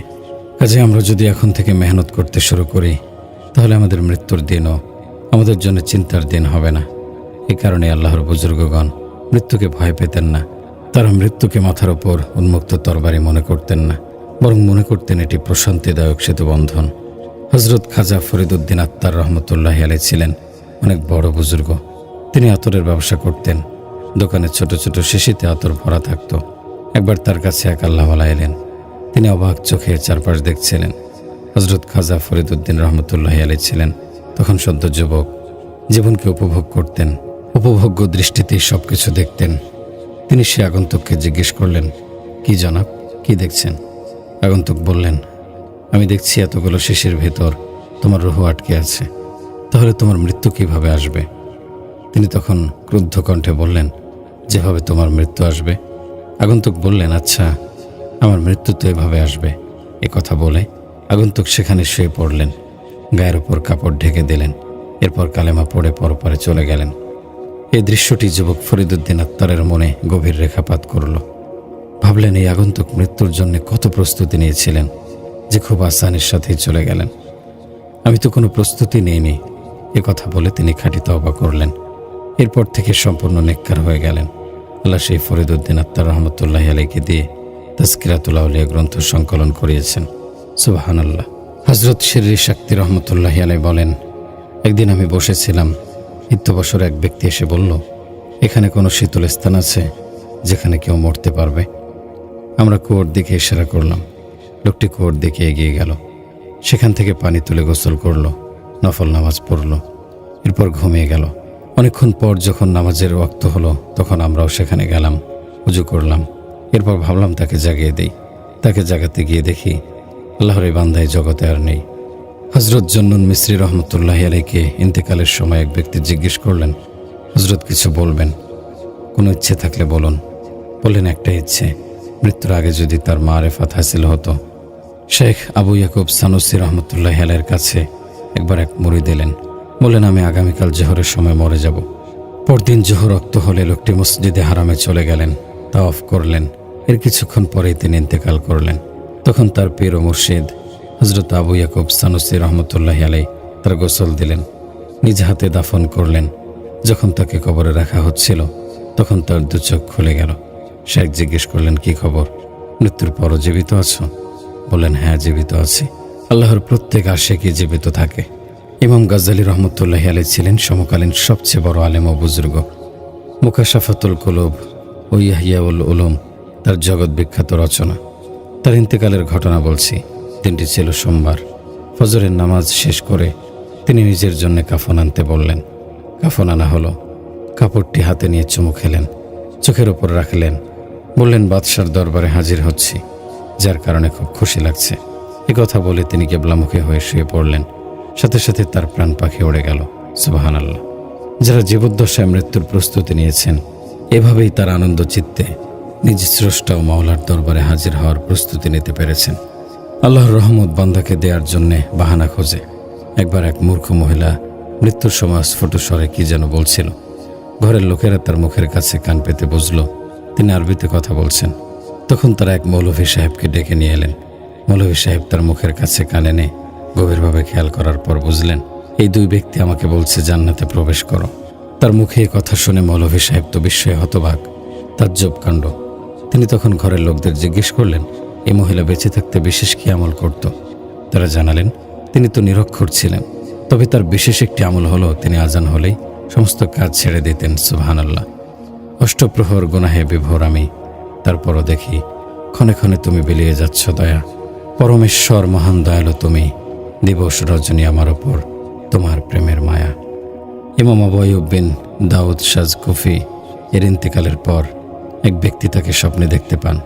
স্বপ্নে তিনি তাকে জিজ্ঞেস করেন, হজরত, আপনি কি মাগফিরাত পেয়েছেন? বললেন, জি হ্যাঁ, আল্লাহ আমাকে ক্ষমা করেছেন। জিজ্ঞেস করলেন, আল্লাহর কাছে আপনার কোন আমলটি পছন্দ হয়েছে যার কারণে তিনি আপনাকে ক্ষমা করেছেন? বললেন, একবার আমি কিতাব নিয়ে যাচ্ছিলাম, প্রতিমধ্যে বৃষ্টি শুরু হয়ে গেল, আশপাশে কোনো ছাদ দেখতে পাচ্ছিলাম না। সে মতে আমি আমার কোমরকে বাঁকিয়ে শরীরকে কুঁজো করে কিতাবগুলোকে আড়াল করে ফেললাম, যার ফলে কিতাবগুলোকে ভিজতে দিলাম না। আমার এই কাজের ওপর আল্লাহ তাআলা আমাকে ক্ষমা করে দিলেন। আল্লাহ ওয়ালাদের সাথে কবরে বিস্ময়কর কাণ্ড ঘটে। হযরত বায়েজিদ বুস্তামি রহমতুল্লাহি আলাইহির ইন্তেকালের পর এক ব্যক্তি তাকে স্বপ্নে দেখল। স্বপ্নে তিনি তাকে জিজ্ঞেস করলেন, মৃত্যুর পর কি ঘটেছে? বললেন, যখন আমাকে পেশ করা হলো তখন ফেরেশতা এসে জিজ্ঞেস করলো, হে বড় মিয়া, সঙ্গে কি এনেছো? আমি বললাম, যখন কেউ বড় বাদশার দরবারে আসে তখন তাকে প্রশ্ন করা হয় না যে তুমি সঙ্গে কি নিয়ে এসেছো, তাকে বরং এই প্রশ্ন করা হয়, তুমি কি জন্য এসেছো? আমার উত্তর শুনে ফেরেশতা চলে গেল। হযরত রাবিয়া বসরি রহমতুল্লাহি আলাইহি ছিলেন আল্লাহর অনেক বড় বুজুর্গ। মৃত্যুর পর তাকে কেউ স্বপ্নে দেখলেন। সেখানে জিজ্ঞেস করলেন, মৃত্যুর পর কি ঘটেছে? বললেন, আমার কাছে মুনকার নাকির এসে বলল, মান রব্বুকা, কে তোমার প্রভু? আমি উত্তরে বললাম, আল্লাহ রব্বুল ইজ্জতকে গিয়ে বলো, হে আল্লাহ, তোমার 18,000 প্রজাতির মাখলুক রয়েছে, তারপরও তুমি আমাকে বলোনি, আমার তো তুমি ছাড়া কেউ নেই, তাহলে আমি তোমাকে কিভাবে বলবো? আল্লাহু আকবার। সাইয়্যিদুত তায়েফা হযরত জুনায়েদ বাগদাদী রহমতুল্লাহি আলাইহির ইন্তেকালের পর তাকে জনক ব্যক্তির স্বপ্নে দেখলেন। জিজ্ঞেস করলেন, হযরত, ইন্তেকালের পর কি ঘটেছে? বললেন, আমার কাছে মুনকার নাকির এসে জিজ্ঞেস করলো, মান রব্বুকা, তোমার প্রভুকে? আমি বললাম, আমার রব তিনি যিনি ফেরেশতাদের নির্দেশ দিয়েছিলেন আদম আলাইহিস সালামকে সেজদা করো। আমার এই উত্তর শুনে ফেরেশতারা বলল, চলো চলো, এ লোকের আগ থেকেই সব সবক মুখস্থ আছে। সুবহানাল্লাহ। হযরত শাইখ আব্দুল কাদের জিলানী রহমতুল্লাহি আলাইহির জীবনীতে এসেছে যে তার ইন্তেকালের পর এক ব্যক্তি তাকে স্বপ্নে দেখতে পেলেন। স্বপ্নের ভেতরে তিনি তাকে জিজ্ঞেস করলেন, হযরত, কি ঘটেছে? তিনি বললেন, ফেরেশতারা আমার কাছে এসে সওয়াল করলো, মান রব্বুকা, কে তোমার প্রভু? আমি তাদের জিজ্ঞেস করলাম, তোমরা কোত্থেকে এসেছো? বললেন, আমরা আল্লাহর আরশ থেকে নিচে নেমে এসেছি। আমি বললাম, তোমরা আল্লাহর আরশ থেকে এত দূরত্ব অতিক্রম করে এসেছো, তারপর আল্লাহকে বলোনি? আমি তো ভূপৃষ্ঠ থেকে অল্প কয়েক হাত নিচে নেমে এসেছি, আমি কি করে আল্লাহকে বলবো? সুবহানাল্লাহ। নবী করিম সাল্লাল্লাহু আলাইহি সাল্লাম ইরশাদ করেছেন, সম্ভব হলে তোমরা মদিনায় এসে শেষ নিঃশ্বাস ত্যাগ করো। অন্য এক স্থানে বলেছেন, যে ব্যক্তিকে আমার নগরীতে সমাহিত করা হবে সে আমার প্রতিবেশী বলে গণ্য হবে। আমাদের মহান আকাবিরগণ উক্ত হাদিস যখন থেকে শুনেছেন তখন থেকে তাদের জীবনের সবচেয়ে বড় আকাঙ্ক্ষা হতো প্রেমাস্পদের নগরীতে যেন আমার ইন্তেকাল হয়। হযরত ওমর রাদিয়াল্লাহু আনহু সবসময় দোয়া করতেন, ওজা আল মাউতি ফি বালাদি রাসূলিক, হে আল্লাহ, আমার কবর তোমার রাসূলের নগরীতে যেন হয়। ইমাম মালিক রহমতুল্লাহি আলাইহি বসবাস করতেন মদিনা নগরীতে, কিন্তু সারা জীবনে তিনি মাত্র একবার হজ করেছিলেন। এর কারণ হলো তিনি সবসময় এ ভয়ে থাকতেন যে আমার মৃত্যু যেন মদিনার বাইরে না হয়। এত বড় আশা সত্ত্বেও তিনি কখনো মদিনার মাটিতে মলমূত্র ত্যাগ করতেন না। তার জন্য তিনি মদিনার সীমানার শেষ প্রান্তে চলে যেতেন প্রাকৃতিক কর্ম সম্পাদনের জন্য। তিনি এই পদ্ধতি অবলম্বন করতেন যে বসতেন মদিনার সীমানার ভেতর, কিন্তু মলমূত্র করত মদিনার সীমানার বাইরে। ইমাম মালিক রহমতুল্লাহি আলাইহি একবার বলেছেন, আমার আকাঙ্ক্ষা তিনটি: নবীজির রওজার প্রতিবেশী হওয়া, নবীজির হাদিসের পঠন ও পাঠন করা এবং নবীজির নগরীতে আমার দাফন হওয়া। সুবহানাল্লাহ। ভালোবাসা ও শিষ্টাচারের এমন সুন্দর সমন্বয় সত্যি অভূতপূর্ব, বিরল। হযরত মাওলানা কাসেম নানাতুবি রহমতুল্লাহি আলাইহি হজ থেকে ফিরে আসার পর তার মনের আকাঙ্ক্ষা কাগজের পাতায় এভাবে বিমূর্ত করেছেন, অসংখ্য আশা মনের ভেতর ঘুরপাক খায়, সেগুলো গৌণ নয়। মনের সবচেয়ে বড় প্রবল কামনা হলো আল্লাহ যেন আমাকে মদিনার কুকুরদের মাঝে গণ্য করেন। তখন সে কি পরম সৌভাগ্য হবে আমার। হেরেমের কুকুরদের সাথে সর্বত্র ঘুরে বেড়াবো। সেখানে আমার মৃত্যু হলে মদিনার সাপ ও মৌমাছির উদরে চলে যাব। প্রিয় বন্ধুগণ, হাদিস শরীফে এসেছে, যখন মানুষ মরে যায় তখন তার সওয়াব লাভের সমস্ত পথ বন্ধ হয়ে যায়, তবে তিনটি দরজা খোলা থাকে। সুবহানাল্লাহ। বান্দার মৃত্যুর পরও আল্লাহ রাব্বুল আলামিন বিকল্প পথে তার আমলনামায় সওয়াব পৌঁছানোর ব্যবস্থা রেখেছেন। একটি খাত হলো সাদাকাতুল জারিয়া। যদি সে দুনিয়া এমন কোনো কাজ করে যায় যেখান থেকে সাদাকা জারিয়ার সওয়াব লাভ হয়, তাহলে এই খাতটি সচল থাকবে আর তার আমলনামায় সেই সওয়াব অন্তর্ভুক্ত হতে থাকবে। দ্বিতীয় খাত হলো এমন ইলম যা সে অন্যকে শিখিয়েছে, অর্থাৎ অন্যদেরকে নেক কাজে ডেকে গেছে। তৃতীয় খাত হলো নেক সন্তান। কাজে আমাদের কর্তব্য হলো সন্তানের শিক্ষা দীক্ষার ওপর বিশেষ মনোযোগ নিবদ্ধ করতে হবে। সে যদি নেককার হয় তাহলে সে আমাদের জন্য পার্থিব সম্মান ও পরকালীন নাজাতের মাধ্যম হবে। আল্লাহ তাআলার নেক বান্দাগণ একজন একজন করে এই দুনিয়া থেকে বিদায় নিচ্ছেন। তাদের ফয়েজ ও বারাকাতও তাদের সঙ্গে চলে যাচ্ছে।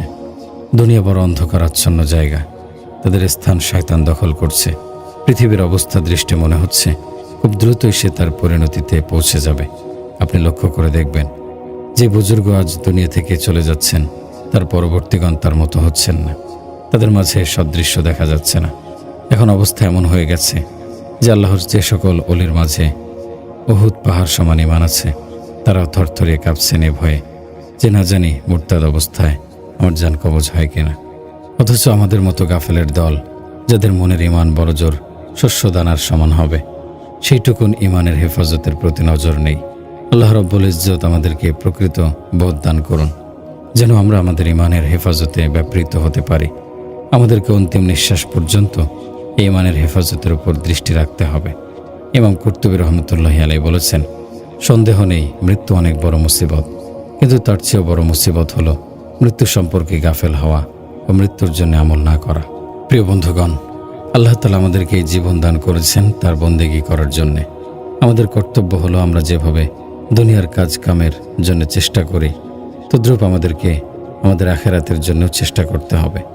আজকের গৃহবধূগণ সকাল সকাল ঘুম থেকে উঠে প্রথমে কথা ভাবে যে আমাকে নাস্তা তৈরি করতে হবে, এরপর ঘরের ডাস্টিং তথা পরিষ্কার করতে হবে, এই জায়গায় ময়লানাশক পদার্থ স্প্রে করতে হবে, ওই ফার্নিচারটি পরিষ্কার করতে হবে, ওই জিনিসটি ধুতে হবে। এই পরিষ্কার পরিচ্ছন্নতার কাজে তাদের দিনের কয়েক ঘন্টা ব্যয় হয়ে যায়। তাকে যদি জিজ্ঞেস করা হয় এই পরিষ্কার পরিচ্ছন্নতার কাজ কেন করছো, উত্তরে বলবে যদি পরিষ্কার না করি তাহলে বাইরের লোক এসে বলবে এরা কত নোংরা।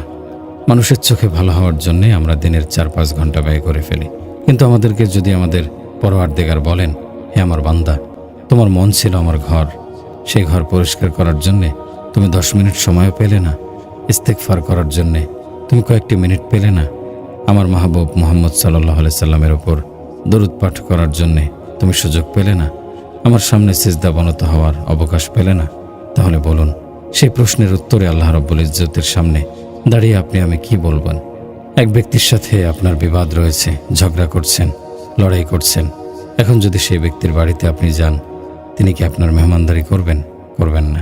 আরে ভাই, দুনিয়াতে যখন শত্রুর আতিথেয়তা হয় না, তাহলে যে আল্লাহ রাব্বুল আলামিনের নেয়ামত খাওয়ার পরও তার সাথে বৈরিতা করছেন, তাহলে অবশেষে যখন সে আল্লাহর সামনে যাবেন তখন কেমন পরিস্থিতি দাঁড়াবে? হযরত আবু বকর সিদ্দিক রাদিয়াল্লাহু আনহু বলতেন, যে ব্যক্তি মৃত্যুর প্রস্তুতি না নিয়েই দুনিয়ার বাইরে কদম ফেলেছে, সেই ব্যক্তির উদাহরণ হলো যে বিনা প্রস্তুতিতে উত্তাল সাগর বক্ষে ঝাঁপিয়ে পড়েছে। দুনিয়ার দুঃখ, বেদনা ও মুসিবত আখিরাতের তুলনায় কিছুই না। আজ দেখুন, বাইরে বেরোলেই গরম গরম বলে হাঁপিয়ে ওঠেন। এই গরম কোনো গরম হলো? যদি জাহান্নামের এক ফোঁটা ঘাম পশ্চিমে রাখা হয়, তাহলে যে ব্যক্তি পৃথিবীর পূর্ব দিগন্তে দাঁড়িয়ে আছে, সে ব্যক্তি সেখান থেকেই সে ঘামের উষ্ণতা অনুভব করবে। সে উষ্ণতার কারণে সে এখানেই ঘামে সিক্ত হয়ে যাবে। যদি ঘামের এক ফোঁটার মাঝে এ পরিমাণ উষ্ণতা থাকতে পারে, তাহলে কল্পনা করুন ক্ষুদ জাহান্নামের মাঝে কেমন অবস্থা হবে। প্রতিটি মানুষকে একদিন এই নশ্বর পৃথিবী থেকে যাত্রা করে আল্লাহ রাব্বুল ইজ্জতের দরবারে হাজির হতে হবে। সেই মানুষ যদি দুনিয়ায় থাকতেই বলতে পারত, হে রব্বে কারিম, আমার ভালোবাসার শেষ পরিণতি তুমি, আমার সকল আশা আকাঙ্ক্ষার কেন্দ্রস্থল তুমি, আমার যত চাওয়া সব তোমাকে নিয়েই, আমার যত অভিলাষ তার সবটা তোমাকে জড়িয়েই। ইন্না সলাতি ওয়া নুসুকি ওয়া মাহইয়ায়া ওয়া মামাতি লিল্লাহি রাব্বিল আলামিন। হে আল্লাহ, আমার আর্থিক ইবাদত, আমার প্রাণজ ইবাদত, আমার জীবন ও আমার মরণ সব কিছু তোমারই জন্যে। হায়, আমরা যদি দুনিয়ায় থাকা অবস্থায় এভাবে নিজেকে আল্লাহর কাছে সুপর্দ করতে পারতাম, তাহলে দেখতেন আমাদের এক একটি আমলের ওপর স্বর্ণের মূল্য বসত। কবি বলেছেন, ধরার বুকে কায়েম হোক খোদা তোমার দিন, এ বাসনায় দু চোখ মাঝে বুনছি প্রতিদিন। আমার সকল চেষ্টা সাধ সেই বাসনা ঘিরে, আমার বুকের এই ঈমান দিন কায়েমের তরে। সবচেয়ে সৌভাগ্যবান হলো ওই ব্যক্তি যে মৃত্যুর সময় সফল হতে পেরেছে। একজন মানুষ তার ব্যক্তি জীবনে যত সফলই হোক না কেন, যদি সে মৃত্যুর সময় সফল হতে না পারে, তাহলে তার বিগত সাফল্যের কানাকড়ি মূল্যও নেই। দুনিয়ার পূর্ণিমার উজ্জ্বল সাময়িক, পরকালের অন্ধকার অনন্ত জীবনের। কাজে আমার মূল ভাবনা হতে হবে সেই পরকাল ঘিরেই। কবি বলেছেন, আজকে তুমি ঘাবড়ে বলো মরে যাব আমি, প্রশ্ন আমার মরণ বাদেও শান্তি না পাও যদি। মানুষ দুনিয়াতে নানা রকমের ব্যথা বেদনা, রোগ শোক ও উটকো ঝামেলার মুখোমুখি হয়। তখন সে ভেবে নেয় এই সমস্যা একদিন কেটে যাবে। কিন্তু কবরে যদি মানুষের জীবনে সমস্যা নেমে আসে, তাহলে সে কি করবে? কবরের সীমাহীন নিস্তব্ধতার মাঝে তার কথা কেউ শুনবে না। ভয়াল নৈশব্দের সেই দেশে কোনো সমব্যথী হবে না। হে উত্তম কাপড় ও সাজসজ্জায় অভ্যস্ত বোন, একটু কবরের পোশাকের কথা ভাবো।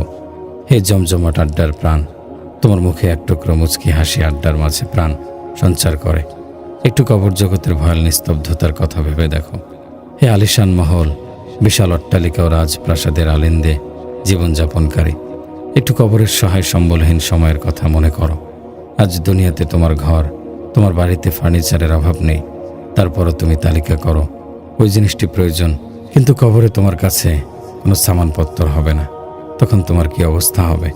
সেখানে তো শুধু নেক কাজই তোমার উপকারে আসবে। হাদিস শরীফে এসেছে, কবরের মাঝে এক ফেরেশতাকে দায়িত্ব দেয়া আছে। যদি কোনো ব্যক্তি দুনিয়াতে জোহরের নামাজ কাজা করে থাকে, তাহলে সে তাকে লৌহ গদা দিয়ে আসরের রক্ত পর্যন্ত মারতে থাকবে। যদি কোনো ব্যক্তি দুনিয়াতে আসরের নামাজ কাজা করে থাকে, তাহলে সেই ফেরেশতা তাকে গদা দিয়ে আসরের শেষ ওয়াক্ত পর্যন্ত প্রহার করতে থাকবে। এভাবে মাগরিবের নামাজ কাজা হলে এশার ওয়াক্ত পর্যন্ত, এশার নামাজ কাজা করে থাকলে সকাল পর্যন্ত, ফজরের নামাজ কাজা করে থাকলে জোহরের ওয়াক্ত পর্যন্ত ফেরেশতা তাকে লৌহ গদা দিয়ে পেটাতে থাকবে। ওই ফেরেশতা যখন তাকে গদা দিয়ে আঘাত করবে, তখন সে আঘাতের তীব্রতায় কবরের ভেতর 70 গজ পর্যন্ত মাটির নিচে ঢুকে যাবে। এরপর বেরিয়ে আসবে, ফেরেশতা পুনরায় আঘাত করবে। এভাবে সে পেটাতে থাকবে আর তুমি চিৎকার করতে থাকবে। প্রচণ্ড ব্যথায় কোকিয়ে উঠবে, কিন্তু তোমার আর্তচিৎকার, তোমার হাহাকার কেউ শুনবে না। তোমার বোন তোমার পাশে হেসে দাঁড়াবে না, তোমার মা তোমার সহায়তা করবে না, তোমার ভাই তোমার সাহায্যে এগিয়ে আসবে না। দুঃখগুলো ভাগ করার মতো কোনো সমব্যথী পাবে না। সেখানে থাকবে এক ফেরেশতা, যে আল্লাহর নির্দেশে তোমার উপর গদা চালাতে থাকবে। কারো কারো জন্যে কবরের ভেতর অজগর রাখা হবে। সে অজগর সাপটি তাকে অনবরত দংশন করতে থাকবে। দুনিয়াতে ছোট্ট একটি মৌমাছির দংশনে কি পরিমাণ ব্যথা অনুভব হয়, কবরে যদি অজগর অনবরত দংশন করতে থাকে, কিয়ামত পর্যন্ত তার কামড় চলে, তাহলে অবস্থা কি দাঁড়াবে? যদি কবরকে জাহান্নামের গহ্বর বানিয়ে দেয়া হয়, তাহলে সেখানে কি পরিমাণ উত্তাপ হবে। আর যদি কোনো মহিলা কিছুক্ষণ সময় চুলার পাশে বসে থাকে, তাহলে সে বলে কি অসহ্য গরম। আরে বোন, কবরের উত্তাপের জন্য কি প্রস্তুতি নিয়ে এসেছ? তার জন্য কি বন্দোবস্ত করেছ? আজকের দুনিয়াতে নামাজ পড়া কঠিন, তেলাওয়াত করা কঠিন, পর্দার ভেতরে জীবনযাপন করা কঠিন, সৎ জীবনযাপন করা কঠিন। যদি কোনো মেয়েকে বলা হয়, আল্লাহর বান্দি, দুনিয়ার জ্ঞান তো অর্জন করেছ, এখন দিনের জ্ঞান অর্জন করো, তখন উত্তরে বলে, আমার বয়স কতই বা হয়েছে, আমি কি মা দাদি হয়ে গেছি? কেমন যেন আজকের শিশুদের মনের ভেতর একথা গেঁথে দেয়া হয়েছে যে মা দাদি হওয়ার পরই নামাজের পাবন্দি করতে হয়। আরে মেয়ে, তুমি কি দেখোনি যে দুনিয়াতে কত কম বয়সী মেয়ে মৃত্যুর কোলে ঢলে পড়েছে, আর অমনি তাকে কবরে রেখে আসা হচ্ছে। যদি তোমার ওই অবস্থায় মৃত্যু চলে আসে, তাহলে কল্পনা করে দেখো সামনে তোমার জন্য কি অপেক্ষা করছে। হারুনুর রশিদ বাদশার কথা বলি। তিনি বড় ভালো মনের বাদশা ছিলেন। ওলামায়ে কেরামের সম্মান করতেন। তিনি চাইতেন আমার ছেলেও যেন নেককার হয়। তার 2 ছেলে মামুনুর রশিদ ও আমিনুর রশিদ, তিনি তাদেরকে দিন শেখার জন্যে ইমাম আবু ইউসুফ রহমতুল্লাহ আলাইহির খেদমতে পাঠিয়ে দেন, যাতে তারা দিনদার হতে পারেন। হারুনুর রশিদ একদিন মাদ্রাসায় গিয়ে দেখেন তার ছেলে ওস্তাজকে ওযু করাচ্ছে। সে পানি ঢালছে আর ওস্তাজ নিজের হাতে নিজের পা ধুচ্ছেন। বাদশা এতে খুশি না হয়ে অসন্তুষ্ট হয়ে বললেন, হযরত, আমি তো পাঠিয়েছিলাম আপনি আমার এই 2 ছেলেকে শিষ্টাচার শেখাবেন। তিনি বললেন, জি হ্যাঁ, শিষ্টাচারই তো শেখাচ্ছি। যে ছেলে রাজপুত্র হওয়া সত্ত্বেও আমার পা ধুয়ে দিচ্ছে। বাদশা বললেন, না, আমি তখনই খুশি হতাম যখন সে এক হাত দিয়ে পানি ঢালতো আর অন্য হাত দিয়ে আপনার পা ধুয়ে দিত। চিন্তা করে দেখুন, তিনি নিজে একজন পরাক্রমশালী বাদশাহ, তারপরও তিনি কত উদ্গ্রীব হয়ে সন্তানকে শিষ্টাচার শেখাতে বদ্ধপরিকর হচ্ছেন। হারুনুর রশিদের জীবনীতে এসেছে, তিনি 1 বছর হজ করতেন, পরের বছর জিহাদ করতেন। যে বছর তিনি হজ করতেন, সে বছর তিনি 200 উলামাকে নিজের সাথে নিজের খরচে হজ করাতে নিয়ে যেতেন। আর যে বছর তিনি জিহাদে বেরোতেন, সে বছর তিনি 400 উলামাকে নিজের খরচে হজে পাঠাতেন। আমি যেহেতু জেহাদে যাচ্ছি, এই জন্য 200 জনের স্থলে 400 জনকে হজে পাঠাতেন। তার স্ত্রী জুবাইদা খাতুনও একজন মহীয়সী নারী ছিলেন। তিনি হেজাজের হাজিদের সুবিধার্থে নিজ উদ্যোগে বিশাল দীর্ঘ একটি খাল খনন করেছিলেন। তারা দুজনই নেককার ছিলেন, তবে সময়ের প্রশাসক হওয়ার কারণে তাদেরকে দুনিয়াবি কাজে ব্যস্ত থাকতে হতো। আল্লাহ তাআলার শান দেখুন। হারুন রশিদের এক ছেলে বুজুর্গদের সংস্রব পেয়ে যান, যার ফলে তার মাঝে এই বোধ উপলব্ধি চলে আসে যে বাস্তবে আমাকে দুনিয়াতে থাকা অবস্থাতেই আল্লাহর সন্তুষ্টি হাসিল করতে হবে। সর্বাগ্রে আমাকে মৃত্যুর প্রস্তুতি গ্রহণ করতে হবে। এজন্য সবসময় তিনি ইবাদতে লিপ্ত থাকতেন। তখন তিনি মাত্র সদ্য যুবক, চেহারায় দীপ্তি জ্বলজ্বল করত, কিন্তু তিনি সাধারণ পোশাক পরতেন। রাজকীয় পোশাকের প্রতি তার ছিল চরম ঘৃণা। তার মাঝে কোনো চাকচিক্য বা আভিজাত্যের ঠুনকো খেয়াল ছিল না। দুনিয়ার প্রতি নির্মোহ ছিলেন। রাজপ্রাসাদে বসবাস করা সত্ত্বেও কোনো রাজকীয় খাবার ছুতেন না। দস্তরখানের এক কোণে বসে শুষ্ক রুটি খেয়ে কাটিয়ে দিতেন। লোকেরা জিজ্ঞেস করত, তুমি দস্তরখানের বাকি নিয়ামতগুলো কেন ছুঁয়ে দেখো না? উত্তরে বলতেন, আমাকে হিসাব দিতে হবে, এজন্য আমি শুধু শুষ্ক রুটি খাচ্ছি। তিনি মাটিতে মাদুর পেতে শুয়ে পড়তেন। তাকে নিয়ে ঘরের সবাই পেরেশান। এই যুবকের কি হয়েছে? মন্ত্রীরা এসে তাকে বোঝায়, আত্মীয় স্বজন এসে বোঝায়, তুমি শাহজাদা, বাদশার ছেলে। এখানে অনেক বড় বড় লোক আসে। তোমাকে দেখে তারা মন্তব্য করে, সম্ভবত ছেলেটি পাগল হয়ে গেছে। এ কারণে বাদশাকে নানা রকমের কথা শুনতে হয়। কাজেই তোমার জন্য উত্তম হবে তুমি তোমার বাহ্যিক বেশভূষা রাজপুত্রদের মতো করে ফেলো। সেই পুত্র তখন উত্তরে বলে, আমাকে তাদের মর্জি মতো বেশভূষা ধারণ করতে হবে কেন? আমি আমার বাহ্যিক বেশভূষা বানাবো আল্লাহর মর্জি মতো, যেন আমার মাওলা আমার ওপর সন্তুষ্ট হন। আমি যদি গোটা দুনিয়াকে আমার ওপর সন্তুষ্ট করে ফেলতে পারি, তাহলে সেটিকে আমার সাফল্য বলা যাবে না। আমার সাফল্যের সম্পর্ক আল্লাহ রাব্বুল ইজ্জতের সন্তুষ্টির সাথে। কাজে আমি সরল জীবনই কাটাবো। এভাবেই মাওলাকে সন্তুষ্ট করার চেষ্টা করে যাব। আমি জানি না যে কোন মুহূর্তে মৃত্যু চলে আসতে পারে। আমাকে তার জন্য প্রস্তুতি নিতে হবে, যেন মৃত্যুর সময় আমার কষ্ট না হয়। তোমাকে বলি, তুমিও তোমার জীবনের এই ধারা ত্যাগ করো। এই কৃত্রিম আভিজাত্য, দুনিয়ার এই ঠুনকোরূপ লাবণ্য, এই রুসুম রেওয়াজ, এর সবটাই সাময়িক ও ক্ষণস্থায়ী। সবকিছু এখানে রয়ে যাবে, তুমি অন্যত্র চলে যাবে। কাজে মৃত্যুর কথা ভুলে যেও না। বাদশার দরবারে রং বেরঙের আসর বসত। লোকেরা হাস্য কৌতুকে ব্যস্ত থাকত, কিন্তু সেখানে এই শাহজাদা গমন করলে সবাই নিশ্চুপ হয়ে যেত। তার আগমনের কারণে আসরের রং বদলে যেত। লোকেরা তাই বাধ্য হয়ে বাদশার কাছে নালিশ করত যে তাকে আপনি কবিরাজ দেখান, তার চিকিৎসা করান। 3 দিন শুকিয়ে যাচ্ছে, খাওয়া দাওয়া করে না, দুনিয়ার সাথে কোনো সম্পর্ক নেই, কারোর সাথে কথা বলে না, সবসময় তাসবিহ জপে, যায় নামাজে বসে থাকে, নামাজ পড়ে, তেলাওয়াত করে। দুনিয়ার সাথে তার ন্যূনতম বন্ধন নেই। তাকে দেখে মনে হচ্ছে প্রচণ্ড রকম অসুস্থ। একদিন বাদশাহ তাকে ডেকে আনলেন। ভাবলেন ছেলেকে বোঝাবেন। ছেলেকে বসিয়ে বললেন, বেটা দেখো, আমি হলাম বাদশাহ। আমার কাছে ছোট বড় সব শ্রেণীর প্রজা আসে। তারা তোমাকে অবয়বে রাজপ্রাসাদে দেখে মনে করে তুমি পাগল। তোমার কারণে আমাকে নানা রকম কথা শুনতে হয়। তোমার কারণে অন্যদের সামনে আমার মাথা হেঁট হয়ে আসে। তুমি তোমার বাহ্যিক বেশভূষা খানিকটা বদলাও। আল্লাহ আমাদেরকে অনেক কিছু দিয়েছেন, কাজেই তুমি ভালো কাপড় পরিধান করতে পারো। এসব আল্লাহরই নিয়ামত। আমরা নেককার থেকে ওইসব নিয়ামত ব্যবহার করতে পারি। উত্তরে তিনি বললেন, আব্বুজান, আসল কথা হলো আমি যখন এসব নিয়ামত ব্যবহার করব, তখন আমাকে এসব নিয়ামতের হিসাব দিতে হবে। আল্লাহ ইরশাদ করেছেন, ও আম্মা বিনিয়ামতি রাব্বিকা ফাহাদ্দিস। আল্লাহ তোমাকে যে নিয়ামত দিয়েছেন তা তুমি বর্ণনা করো। যদি আল্লাহর নিয়ামতের শুকরিয়া আদায় করি, তারপরও আমাকে সেই নিয়ামতের হিসাব দিতে হবে।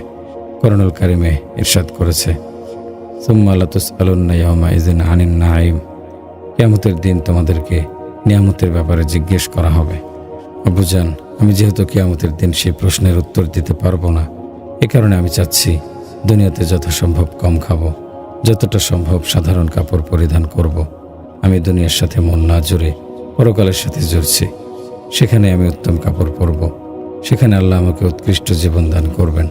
সেটাই তো প্রকৃত সার্থকতা। পিতা ও ছেলের কথাবার্তা দীর্ঘ হতে চলল। পিতা তখন অসন্তুষ্ট হয়ে বললেন, বেটা, তুমি আমাকে দুনিয়াতে পেরেশান করে রেখেছ। তুমি আমাকে জনতার সামনে ছোট করছো। যুবক তখন পিতার কথা শুনে বললেন, আব্বুজান, আমার কারণে যদি আপনাকে ছোট হতে হয়, তাহলে আমি অনেক দূরে চলে যাচ্ছি, যেন আমার কারণে আপনার কোনো পেরেশানি না হয়। আমার জীবনের প্রশ্ন কিয়ামতের দিন আমাকে নিঃসঙ্গ অবস্থায় আল্লাহর সামনে দাঁড়াতে হবে।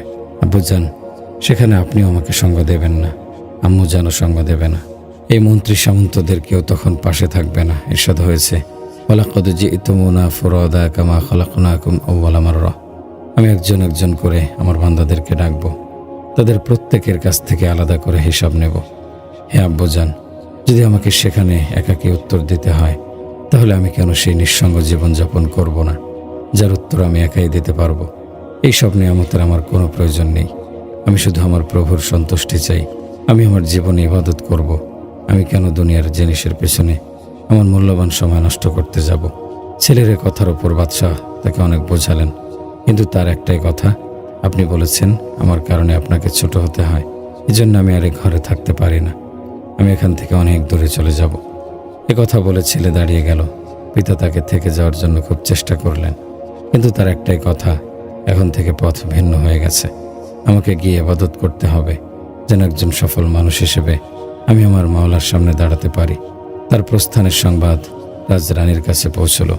তিনি তখন তার হাতের উপর বহুমূল্যবান একটি আংটি গুঁজে দিলেন, যেন রাস্তায় এটি প্রয়োজনের সময় কাজে আসে। সাথে সাথে তার হাতে একটি কোরআন শরীফ তুলে দিলেন। বলেন, বেটা, তুমি কোরআন তেলাওয়াত করে খুব স্বাদ পাও, কয়েক ঘন্টা তেলাওয়াত করো। তুমি যখন এই কোরআনটি তেলাওয়াত করবে, তখন তোমার আম্মুজানের কথা স্মরণ হবে, যে বিদায়ের সময় আম্মুজান আমার হাতে এই কোরআনটি তুলে দিয়েছিলেন। তুমি তোমার মনে তোমার মায়ের কথা মনে রেখো। তোমার এই মা তোমাকে ভুলতে পারবে না। তোমার জন্য তোমার মায়ের মন কাঁদবে। এভাবে তোমার আমার মাঝে স্মরণের সম্পর্ক থাকবে। তিনি তখন মায়ের দেয়া আংটি ও কোরআন শরীফ গ্রহণ করলেন। এরপর চলে গেলেন। অনেক দূরের একটি জনপদে উঠলেন। সেখানে তিনি সবসময় আল্লাহ আল্লাহ জিকির করতেন। শুরু হলো তার নতুন জীবনের পথ চলা। সেখানকার মসজিদে ইতিকাফের নিয়তে অবস্থান করতেন। সারাদিন সেখানে বসে জিকির ও ইবাদত করতেন। সপ্তাহে শুধু একদিন মজদুরি করতেন। শ্রম ব্যয় করে 60টি রুটি ক্রয় করার মতো অর্থ জোগাড় করতেন। প্রতিদিন একটি করে রুটি ক্রয় করতেন। সেই রুটি পানি দিয়ে খেয়ে নিতেন। এভাবেই তার জীবন কাটতে লাগলো। সেখানকার এক ব্যক্তি পরিকল্পনা করলেন যে সে একটি বাড়ি নির্মাণ করবেন। এজন্য সে শ্রমিকের অনুসন্ধানে বের হলেন। শ্রমিকের হাটে গিয়ে সেই আগন্তুককে পেলেন। তাকে বললেন, আমি আপনাকে মজদুরির জন্য আমার ঘরে নিয়ে যেতে চাই। আগন্তুক বললেন, আচ্ছা, আমার কিছু শর্ত আছে। লোকটি জিজ্ঞেস করলেন, তোমার শর্তগুলো কি? যুবক বলল, নামাজের রক্ত হলে আমি অবশ্যই নামাজ পড়ব, কিছুতেই আমি নামাজ ত্যাগ করতে পারবো না। লোকটি বললেন, ঠিক আছে। যুবক বলল, আমি যখন কাজ করব তখন আপনি আমাকে কাজ করার জন্যে পূর্ণ স্বাধীনতা দেবেন। লোকটি বললেন, ঠিক আছে। তখন লোকটি তাকে তার বাড়িতে নিয়ে গেলেন। যুবক তার বাড়িতে উঠে কাজ শুরু করে দিল। প্রথম দিন সে একটি দেয়াল তুলল। সন্ধ্যার সময় এত বিশাল দেয়াল বানিয়ে ফেলল যে মালিক হয়রান হয়ে গেলেন। 2 মজদুর সারাদিন খেটেও তো এত বড় দেয়াল তৈরি করতে পারবে না। আল্লাহর এই বান্দা নামাজও পড়েছেন, কাজও করেছেন, অথচ 2 মজদুরের কাজ একাই করে ফেলেছেন। তখন লোকটি তাকে নির্ধারিত পারিশ্রমিকের তুলনায় দ্বিগুণ দিতে চাইলেন, কিন্তু আগন্তুক যুবক অতিরিক্ত অর্থ গ্রহণ করলেন না। বললেন, এত অর্থ নিয়ে আমি কি করব? লোকটি বললেন, আমি সন্তুষ্ট চিত্তে দিচ্ছি, কারণ তুমি আজ অনেক কাজ করে ফেলেছ। যুবক বললেন, আমি ততটুকু অর্থই গ্রহণ করব যতটুকু আমার প্রয়োজন। আমি এতটুকু অর্থই গ্রহণ করব যা দিয়ে আমি প্রত্যহ একটি করে রুটি ক্রয় করতে পারব। যুবকটি নির্ধারিত অর্থ গ্রহণ করে চলে গেল। লোকটি তখন ভাবনায় পড়ে গেল, এ কেমন যুবক যে বলছে দুনিয়ার সাথে আমার কি সম্পর্ক? আমি তো স্বল্প আহার করে দিন কাটিয়ে দেব, বাকি সময় আল্লাহর ইবাদতে ব্যয় করব। এমন নেক হাত দিয়েই তো আমার বাড়ি তৈরি হতে হবে। সে মতে পরদিন তিনি অন্য কোনো মজদুরকে ডাকলেন না। সোজা বাজারে গিয়ে গতকালের শ্রমিককে খুঁজতে লাগলেন। লোকেরা তাকে বলল, এই যুবক সপ্তাহে মাত্র একদিন কাজ করে, অবশিষ্ট দিনগুলোতে সে আল্লাহর ইবাদত করে। লোকটি বললেন, খুব ভালো, সেদিন যখন আসবে তখন আমি তাকে আমার বাড়িতে নিয়ে যাব। সে মতে পরের সপ্তাহে ঠিক সেই দিন সেখানে এসে উপস্থিত হলেন এবং যুবকটিকে পেয়ে গেলেন। তিনি তাকে নিয়ে বাড়িতে এলেন। যুবকটি যখন কাজে লেগে গেল তখন লোকটি মনে মনে সিদ্ধান্ত নিলেন, আমি তাকে গোপনে লক্ষ্য করব, কিভাবে সে কাজ করে। গত সপ্তাহে দ্বিগুণ কাজ করেছে। তিনি দেখলেন যুবকটি যখন মিশ্রিত মশলা এক হাতে সেই দেয়ালের ওপর রাখে আর এরপর ইট উঠিয়ে তার উপর বসায়, তখন ইটটি নিজেই সেই দেয়ালের জুৎস স্থানে বসে পড়ে। তাকে আর অ্যাডজাস্টমেন্ট করতে হয় না। এভাবে তার সময় নষ্ট হয় না। সে মিশ্রিত মশলা এক হাতে রাখছে আর অপর হাতে ইট বসাচ্ছে। ইটগুলো মুক্তোর মতো মিলে বসে যাচ্ছে। লোকটি তখন মনে মনে বললেন, এই বান্দার সাথে আল্লাহর কোনো মদদ রয়েছে। আল্লাহ তাকে অল্প সময়ে অধিক কাজ করে দিচ্ছেন। তখন লোকটি খুব খুশি হলেন। যে যুবকটি আল্লাহর কাছের বান্দা, এ কারণেই তো সে যৌবনকালে ইবাদতের স্বাদ পেয়ে গেছে। পরের সপ্তাহে সে যুবকটিকে আনার জন্যে পূর্বের স্থানে এসে হাজির হলেন। লোকেরা তাকে জানালেন যুবকটি অসুস্থ হয়ে পড়েছে, আজ সে মজদুরির জন্য আসেনি। লোকটি জিজ্ঞেস করলেন কোথায় সে। তারা জানালো সে অমুক মসজিদের কাছে ছোট্ট একটি কুটিরে থাকে, আপনি সেখানে গেলে তাকে পেয়ে যাবেন। লোকটি সেই কুটিরে উপস্থিত হয়ে দেখতে পেলেন যে যুবক মাটিতে শুয়ে আছে, গায়ে প্রচণ্ড জ্বর, তার অবস্থা সংকটাপন্ন। তিনি কাছে এসে বললেন, হে যুবক, তুমি অসুস্থ পড়ে আছো, আমার সঙ্গে আমার বাড়িতে চলো, আমি তোমার জন্য ঔষধের ব্যবস্থা করছি। যুবকটি বললেন তার প্রয়োজন নেই, যিনি সুস্থতা দান করেন তিনিই তো আমাকে অসুস্থ বানিয়েছেন। এখন আমার জন্য মৃত্যু ছাড়া অন্য কোনো ওষুধ কাজ করবে না। আমি পরপারের দোরগোড়ায় চলে এসেছি, জীবন আমাকে এতটুকুই সুযোগ দিয়েছিল, আমি এখন দুনিয়া থেকে চলে যাচ্ছি। আমি খুশি এজন্যে যে আমি আমার ইমানকে বাঁচিয়ে সঙ্গে নিয়ে যেতে পারছি। আমি দুনিয়ার জীবনের ওপর কখনো ভরসা করিনি, কখনো দুনিয়ার সঙ্গে মন মেশাইনি। আমি জানতাম এই জিনিসগুলো ক্ষণস্থায়ী, এ কারণে আমি সবসময় দুনিয়া থেকে দূরে পালিয়ে বেড়াতাম, পরকালের প্রস্তুতি নিতাম। আজ আলহামদুলিল্লাহ ভালো অবস্থায় বিদায় নিচ্ছি। লোকটি বললেন, তুমি আমাকে বলো আমি তোমার জন্য কি করতে পারি। যুবক বললেন, আমার কাছে আমানত আছে, যারা তা আমার কাছে গচ্ছিত রেখেছিলেন তাদের কাছে সেগুলো পৌঁছে দেবেন। লোকটি বললেন, সেগুলো কি? যুবক তখন তার আঙুল থেকে সে আংটিটি বের করে তার হাতে অর্পণ করলেন, সঙ্গে কোরআনুল কারিমের কপিটি তার হাতে দিয়ে বললেন, আপনি এগুলো আপনার বাদশার কাছে নিয়ে যাবেন, তাকে বলবেন এক বিদেশি এই জিনিসগুলো আমানত হিসেবে গ্রহণ করেছিলেন, এখন ফেরত পাঠিয়েছেন, আপনি এগুলো গ্রহণ করুন। লোকটি যখন তার কাছ থেকে বাদশাহ হারুনুর রশিদের কথা শুনলেন তখন মনে মনে ভাবলেন, আমি শুনেছিলাম বাদশার এক ছেলে এমন পাগল মজনুন হয়ে গেছেন, এই যুবকটি কি সেই ছেলে? ইতিমধ্যে সেই যুবকটি কালিমা পাঠ করে পরপারে চলে গেলেন। লোকটির মন তখন দুঃখ ভারাক্রান্ত হয়ে গেল। সে নিজ হাতে তাকে কাফন পড়ালো, দাফন দিল। এরপর কোরআনুল কারিম ও আংটিটি সঙ্গে নিয়ে রওনা হলেন বাদশাহ হারুনুর রশিদের উদ্দেশ্যে। তিনি শহরে পৌঁছে দেখতে পেলেন যে পুলিশ আসছে আর লোকদেরকে সরিয়ে দিচ্ছে। ছোট ছোট শিশুরা চিৎকার ছুটছে, বাদশার বাহন আসছেন। কিছুক্ষণ পরই বাদশাকে দেখা গেল, তিনি তার মন্ত্রী ও সামন্তদের সঙ্গে নিয়ে এগিয়ে আসছেন। যে বাহনটির ওপর বাদশাহ বসেছিলেন সে বাহনটি যখন লোকটির কাছে এলো তখন তিনি বললেন, বাদশাহ নামদার, নবীজি সাল্লাল্লাহু আলাইহি সাল্লামের সঙ্গে আপনার আত্মীয়তার দোহাই দিয়ে বলছি, আপনি আমার কথা শুনুন। বাদশাহ তখন তার বাহন থামিয়ে দিলেন। লোকটি এগিয়ে এসে সে আংটি ও কোরআনুল কারিম বাদশাকে দেখিয়ে বললেন, এক বিদেশি এই আমানতগুলো আপনার জন্য পাঠিয়েছেন। সেগুলো দেখে বাদশার চোখে অশ্রু চলে এলো। তিনি বললেন, ওহে আগন্তুক, তুমি এগুলো নিয়ে আমার সঙ্গে আমার প্রাসাদে এসো, আমি সেখানে তোমার কাছ থেকে এগুলো নেব। সে মতে বাদশাহ তাকে রাজপ্রাসাদে নিয়ে গেলেন। লোকটিকে বললেন, আমার মনে হচ্ছে তুমি আমাকে কোনো দুঃসংবাদ দেবে। ঠিক আছে, বলো, আমার কলিজার টুকরোর কি হয়েছে? তুমি তাকে কোন অবস্থায় দেখেছ? তিনি বললেন, সে ছিল একজন সদ্য যুবক, তার চেহারায় নূরের দীপ্তি জ্বলজ্বল করত। সপ্তাহে একদিন সে মজদুরি করত, আমি তাকে দিয়ে দুবার মজদুরি করিয়েছি। সে পুরো দিনে মাত্র একটি রুটি খেত, বাকি সারাদিন ইবাদত করত। শুকিয়ে কাটার মতো হয়ে গিয়েছিল, এভাবে সে তার জীবন কাটিয়ে দিয়েছিল। আমি তাকে বিদায় বেলায় দেখেছিলাম, তার ইন্তেকাল হয়েছে কালিমার ওপর। তখন সে বলেছিল, এই আমানতগুলো আমার পিতার কাছে পৌঁছে দেবে। বাদশাহ তখন দু চোখের জল ফেলে দিয়ে বললেন, তুমি খেয়াল করলে না যে তুমি এক শাহজাদাকে দিয়ে তোমার ঘরের মজদুরি করিয়েছ?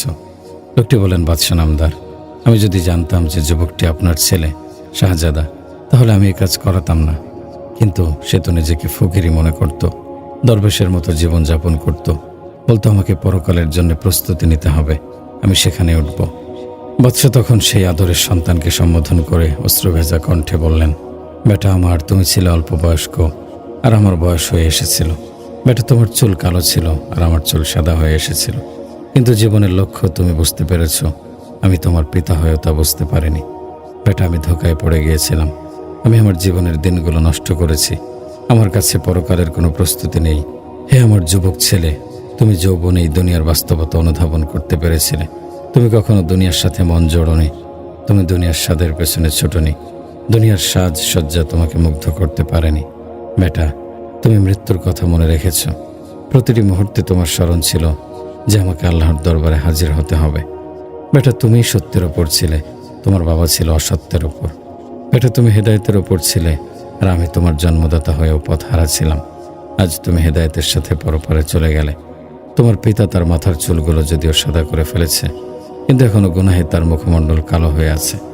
আমি আমার আল্লাহর সামনে কি নিয়ে দাঁড়াবো? এই দুনিয়ায় রাজপ্রাসাদ, এই আড়ম্বর, এই নিয়ামত সবকিছু এখানে পড়ে থাকবে। বেটা, তোমার জন্মদাতার কি অবস্থা হবে যখন তাকে শৃঙ্খলাবদ্ধ অবস্থায় হাজির করা হবে আর বলা হবে, হে দুনিয়ার রাজা, তোমার হাত ও পায়ের শেকল তখনই খোলা হবে যখন তুমি প্রমাণিত করতে সক্ষম হবে যে তুমি আল্লাহর নিয়ামতের যথাযথ মূল্যায়ন করতে পেরেছ এবং তার হুকুম মোতাবেক চলেছ। বেটা, সেদিন আমি হতদরিদ্র হব আর তুমি রাজার স্থানে থাকবে। আজ দুনিয়া আমাকে বাদশাহ বলে, কিন্তু পরকালে আমি নিঃস্ব হব। বাদশাহ হারুনুর রশিদ কথাগুলো যখন বলছিলেন তখন তার দু চোখ বেয়ে অবিরাম ধারা অস্ত্র ঝরছিল। তখন তিনি সংকল্প করলেন, আজ থেকে বাস্তবে আমি আমার জীবন বদলে ফেলব। এখন থেকে আমি আল্লাহর সন্তুষ্টি অর্জনে সচেষ্ট হব। খাজা আজিজুল হাসান মাজজুব রহমতুল্লাহি আলাই মৃত্যুর মোরাকাবা ধ্যান শিরোনামে একটি কবিতা লিখেছেন।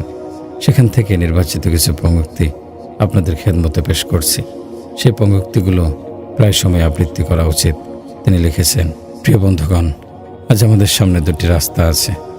একটি হলো আমাদের কুপ্রবৃত্তি ও রিপু তথা শয়তানের রাস্তা, আরেকটি হলো নেক কাজ ও পরহেজগারি তথা রহমানের রাস্তা। ফয়সালা আমাদের হাতে। আজ যে রাস্তা গ্রহণ করব সেটাই আমাদের মঞ্জিল হবে।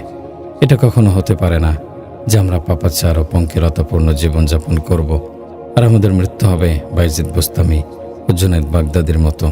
কেননা নবী করিম সাল্লাল্লাহু আলাইহি সাল্লাম ইরশাদ করেছেন, তোমরা যে অবস্থায় জীবনযাপন করবে সে অবস্থাতেই তোমাদের মৃত্যু আসবে, আর যে অবস্থায় তোমাদের মৃত্যু আসবে সে অবস্থাতেই তোমাদেরকে তোমাদের প্রতিপালকের সামনে দাঁড় করিয়ে দেয়া হবে। কাঠামো এক ও অভিন্ন থাকবে। কাজে এখন থেকে জীবনে গতিমুখ বদলে দিন, নেককারের জীবন গ্রহণ করুন।